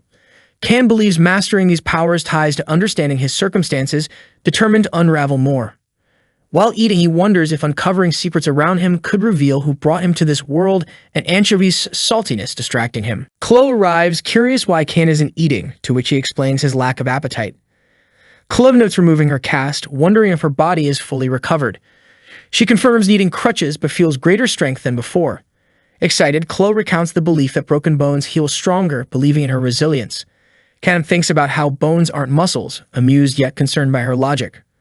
Chloe stumbles, a small misstep causing a sudden fall. Can rushes to help, assuring Chloe, who admits to tripping and notices something nearby. Chloe is impressed by the weapon, questioning if it's Can's first as he confirms it's fine. Chloe admires the sword's beauty, surprised by its E-rank status yet impressed. Can clarifies it's a good weapon for its rank despite Chloe's compliments, appreciating her enthusiasm. Can recalls getting a refund from the blacksmith, noting free enhancement promise and potential to make the sword usable. Klo encourages Kan, acknowledging his past strength with simpler tools and predicting greater games with proper equipment, earning his gratitude. Kan feels uncertain as he shares with Klo that there's no real reason for him to become stronger. He reflects on the time he conquered a mermaid and how it helped him manage mid-tier magical beasts. His main motivation is to enhance his weapon to lessen his pain. Klo anxiously apologizes to Kan, expressing that she didn't mean to insult his weapon. Kan reassures her, implying that's not the issue. Kan reveals that seeing the Murasame he received as compensation brings a sigh, indicating a deeper issue. Klo starts to think about the blacksmith who crafted Kan's weapon and ponders the consequences of having a stronger weapon. An intense feeling overwhelms her like a dark vision as she wonders about Kan's capabilities. Realizing her intense thoughts, Klo apologizes for her abrupt reaction and Kan responds with a quiet acknowledgement. Kan senses something alarming around, questioning if Klo perceives it as well. Kan walks away, prompting Klo to question his sudden departure as she follows him under the shade of trees. Confrontation arises when Kan abruptly kicks a nearby tree, causing destruction. An unknown male falls from the tree, caught off guard by the unexpected attack. Kan comments with a sense of familiarity, noticing that both Klo and the male are similar in a peculiar way. The male admits his carelessness as he prepares to recover from the sudden incident. Klo is surprised, recognizing him as her brother, questioning his appearance there. Observing the male, Kan notices there's no scent of blood, indicating he might be unarmed. The brother turns to Kan, questioning if there is something Kan needs from him. He reminds Kan of a previous explanation given in a manner meant to be comprehensible. The brother clarifies his presence, stating he came to find Kan, but insists it's not for the reason assumed. He hints to Kan that even if he were to tell Klo, the information would inevitably reach Kan's ears. Klo, still confused, understands it's better to communicate directly, sensing the urgency. The brother points out that the matter involves Kan directly, mentioning his full name to emphasize the gravity. He reveals that it concerns the Academy's elders, a fact that astonishes Kan. As he reiterates the involvement of the Academy's elders, shadows of those figures linger in the background. The brother states coldly that the elders have requested to eliminate Kan. Kan is taken aback by the revelation of the elders' intentions against him, questioning the reason behind their pursuit. Klo, concerned and frantic, confirms if her brother came solely due to that reason. Her brother warns Klo of her prolonged absence from home, suggesting she's become less sharp. Determined to protect Kan, Klo urges him to step back, readying herself to manage the situation independently. The brother reminds Kan to act quickly, but then seeing Klo's readiness, acknowledges her instincts are still sharp. The brother expresses indifference towards Kan's activities, but mentions the elder's peculiar fixation on him, hinting at underlying complexities. In a dimly lit room, a man contemplates a recent request. The matter involves eliminating a student, bypassing usual protocols, hinting at underlying tensions even within the Edior family. The request, shrouded in secrecy and involving student elimination, confronts principles. Yet the direct order from the elders makes it difficult to dismiss. In a park, a red-haired figure warns a seated man, voicing concerns that continued pressure might force Edior to take action. The red-haired man tells Klo, a fellow Edior member, that awareness of the situation is crucial, implying that the stakes are serious. Sitting on the bench, the man reflects that under the guise of principles there lurked deeper worries about Klo. With nothing more to add, the conversation about the impending threat concludes, leaving Nox still maintaining an air of mystery. The earlier mention of Klo's happiest times prompts further inquiry from one to another, recalling a past assertion about her contentment in a specific company. Uncertain reactions emerge when the red-haired man's cryptic words suggest a mysterious incident related to someone's injury, with the other person denying fault. With a simple and non-committal response, the conversation seems to hang in the air, weighed down by unspoken thoughts. Pausing for a moment, the red-haired individual contemplates preparing to ask a significant and personal question. The inquiry pertains to the manner in which the strength was acquired, leaving the question hanging in the air, heavy with import. The question of strength prompts introspection. Curiosity sparks as he ponders, questioning his perception of his own abilities. Definitions of strength flood his mind. True strength demands constant readiness for threats, unlike his ephemeral moments of power. Thoughts drift to Nox using Klo to disclose family secrets, pondering the inevitability that such openness would erase silence. Hearing his name in the air, he turns, attention pulled back to the red-haired figure still engaged in conversation. A bold statement follows. The observation of a lack of desperation piques curiosity. A question arises, seeking deeper meaning behind the words. The gentle admonition suggests growth potential remains stifled without real-world exposure, encouraging steps beyond restrictive boundaries. An invitation to seek experience and diligence promises future gains, pushing toward change and discovery. A moment of realization dawns, admitting the partial truth in the assessment. One begins to consider escape from the current setting. In an austere hall, the hierarchy of divine order holds sway, emphasized by strict adherence to prosperity and stability principles. In solitude, thoughts focus on feeling targeted by academy elders, giving rise to silent concerns about hidden agendas. Sketching connections, the intricate network of elders is pondered, their power extending well beyond mere academic walls. Yet, aware of the corrupt undertones, there is interest in understanding why these factions remain as opposing forces in a larger game. Reviewing past actions, notable achievements and mishaps are recorded, interwoven with memories of notorious events. With thoughts swirling, the consequences of stirring noticeable trouble become glaring, questioning the merits of past pursuits for peace. Despite actions taken, there remains no logical reason for the elders' focus. The perplexity of their fixation grows palpable. Observing a key phrase on paper, Scopuli Island Leon, the realization strikes, drawing reflections to a past encounter with a mermaid. The revelation reorients his understanding, confirming that the true target of interest was always Leon, shifting perspective away from self-centered worry. Casting light on Leon's critical presence, the motivations tied to his actions become evident, encompassing past and current predicaments. With final clarity, comprehension dawns. The orchestration was not born from random chaos, but guided by calculated moves, now exposed through reflective insight. Reflecting on unexpected circumstances, someone didn't anticipate the situation to be this bad. While contemplating aggressive actions against the elders, they hesitate over immediate execution. There's a realization that the timing isn't appropriate for drastic measures. Yet there's a lingering intention to act decisively when the moment is right. Kan is resolved to eventually cut down those who stand in his way. In the classroom setting, he struggles to focus as his thoughts wander. Scribbling in his notebook, he decides he needs to work on weapon enhancement and plans to visit the dungeon. Acknowledges the need for companions, recognizing it's too challenging to proceed alone. He considers strategies, preferring strategic allies over brute force like Rachel. Speed is mentioned, prompting him to think about approaching them for help. The hallway sign indicates the driving class, a familiar setting for challenges. A voice calls out to Kan, addressing him as a well-known figure. Confronted by a larger adversary, Kan is mocked for being in a placement for elites.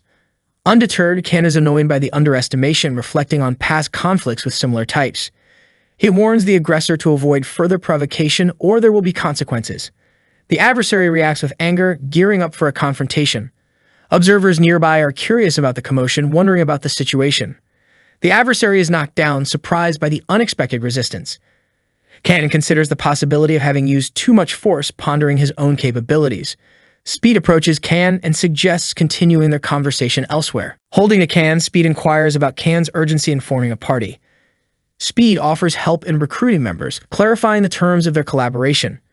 Kan expresses doubts about anyone joining except for Chloe, hoping Speed's involvement will ease the process. Speed reminds him of the Academy rules requiring more party members, hinting at Kan's potential independence. Kan admits his current incapability to clear even one dungeon alone despite past achievements. Speed teases Kan about his humility, misunderstanding his genuine concerns. The duo reflects on recent improvements, with Kan acknowledging recuperation after past trials. Agreeing to Kan's plans, Speed expresses readiness to proceed. Speed accepts the proposal, eager for the new experiences the collaboration might bring. Discussing their next venture, they consider taking on the Buffalo Dungeon as their next challenge. Speed reflects on the unusual choice of a Buffalo Dungeon, knowing its classic nature, and begins to contemplate the next steps. Standing by the window, Speed talks about forming a group with Chloe and himself, pondering who the final member should be and asking for preferences. Kan responds that he would prefer to avoid including Rachel or Leon in the group, feeling confident they won't show up anyway. Kan explains Rachel's seclusion for training since Speed's hospitalization, while Leon is preoccupied with upperclassmen's preparations. Speed feels relieved by the information and appears to be in thought about the situation, expressing a contemplative good.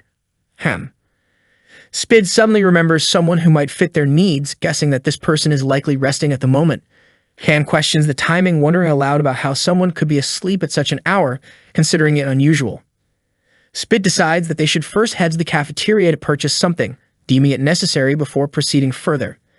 As they approach a building under the night sky, Speed announces their presence, ready to enter the slightly ajar door with curiosity.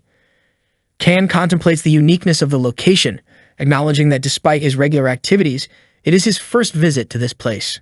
While moving through the courtyard, Kan shares a personal thought about the location and its serene ambience, reminiscent of past experiences. Spid urges a new arrival to wake up, addressing Saki directly, trying to rouse her from slumber as they stand nearby. Saki acknowledges Spid's purchase of something as the three spot someone else in the distance, catching their attention. Kan, holding a bag, takes a decisive step forward towards the mysterious figure, ready to reveal something. The focus shifts quickly back to the group, heightened anticipation in the air as they prepare to confront the situation under the moonlight.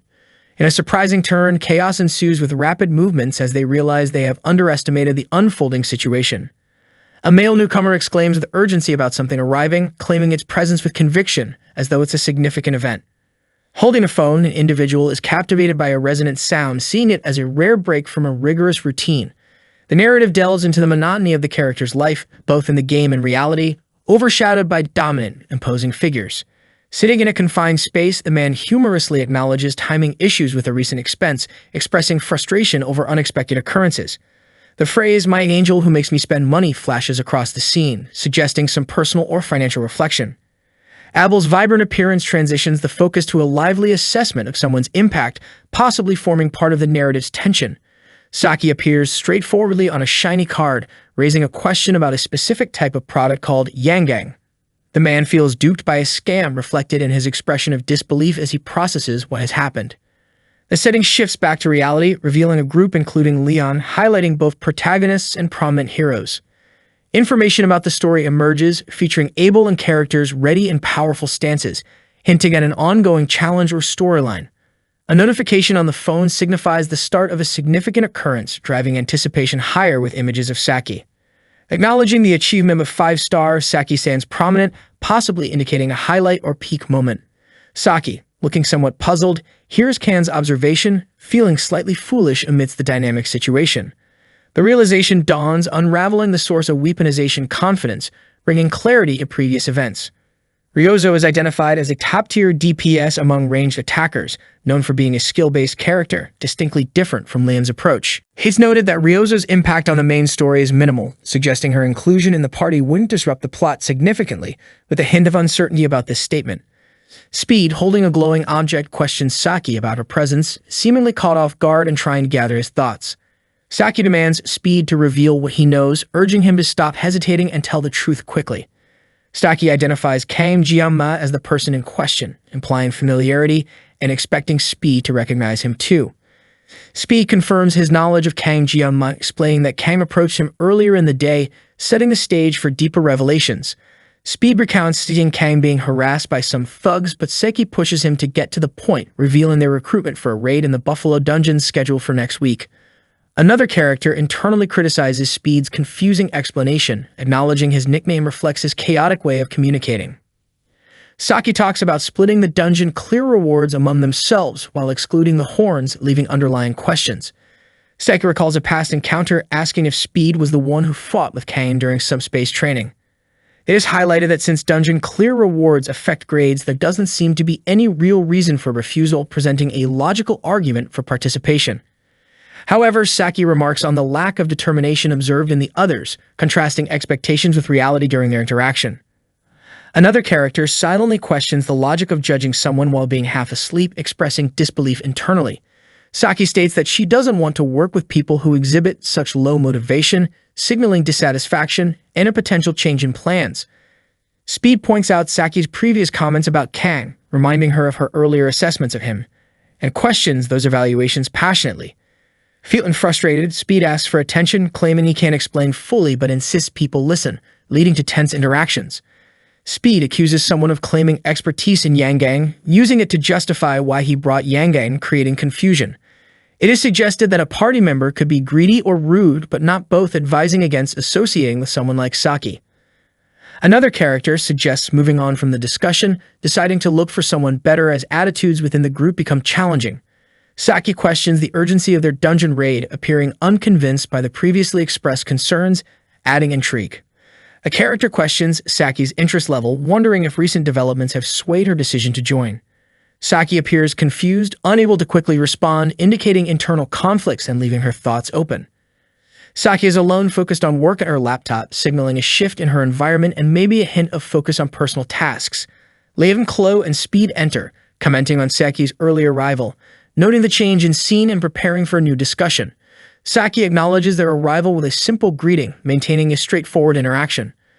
Liam responds the casual acknowledgement, internally amused by what he refers to as the sashimi effect, hinting at strategy. Speed is impressed by Saki's quick work on a task, with Saki brushing it off as merely quick clicks, ready to start their project. Chloe provides information about the Buffalo Dungeon, noting its inhabitants, C-rank demonoids, buffaloes, key details for upcoming plans. Speed draws a rudimentary sketch explaining that these creatures, nicknamed water buffaloes, are part of their focus. Listening to briefing, Chloe comments on their combat strategy, noting buffaloes tackle from a distance but have weaknesses to ranged attacks, hinting at tactical preparation. Spid raises a finger, emphasizing that there is one crucial rule everyone must remember and follow. He explains that the stone gate at the center must never be opened, highlighting its importance. Chloe, curious about the rule, asks what happens if someone decides to open it. Spid mentions rumors that suggest it might be a seal or something similar, but he clarifies it's just a hypothesis and not yet confirmed. Saki points out that the Academy's permit requires them to keep the gate closed, implying there's no incentive to break the rule. Spid seems surprised as he asks Kang if he knows what lies behind the gate, suggesting some hidden knowledge. Kang responds affirmatively, acknowledging the existence of a hidden boss and emphasizing they should avoid touching it.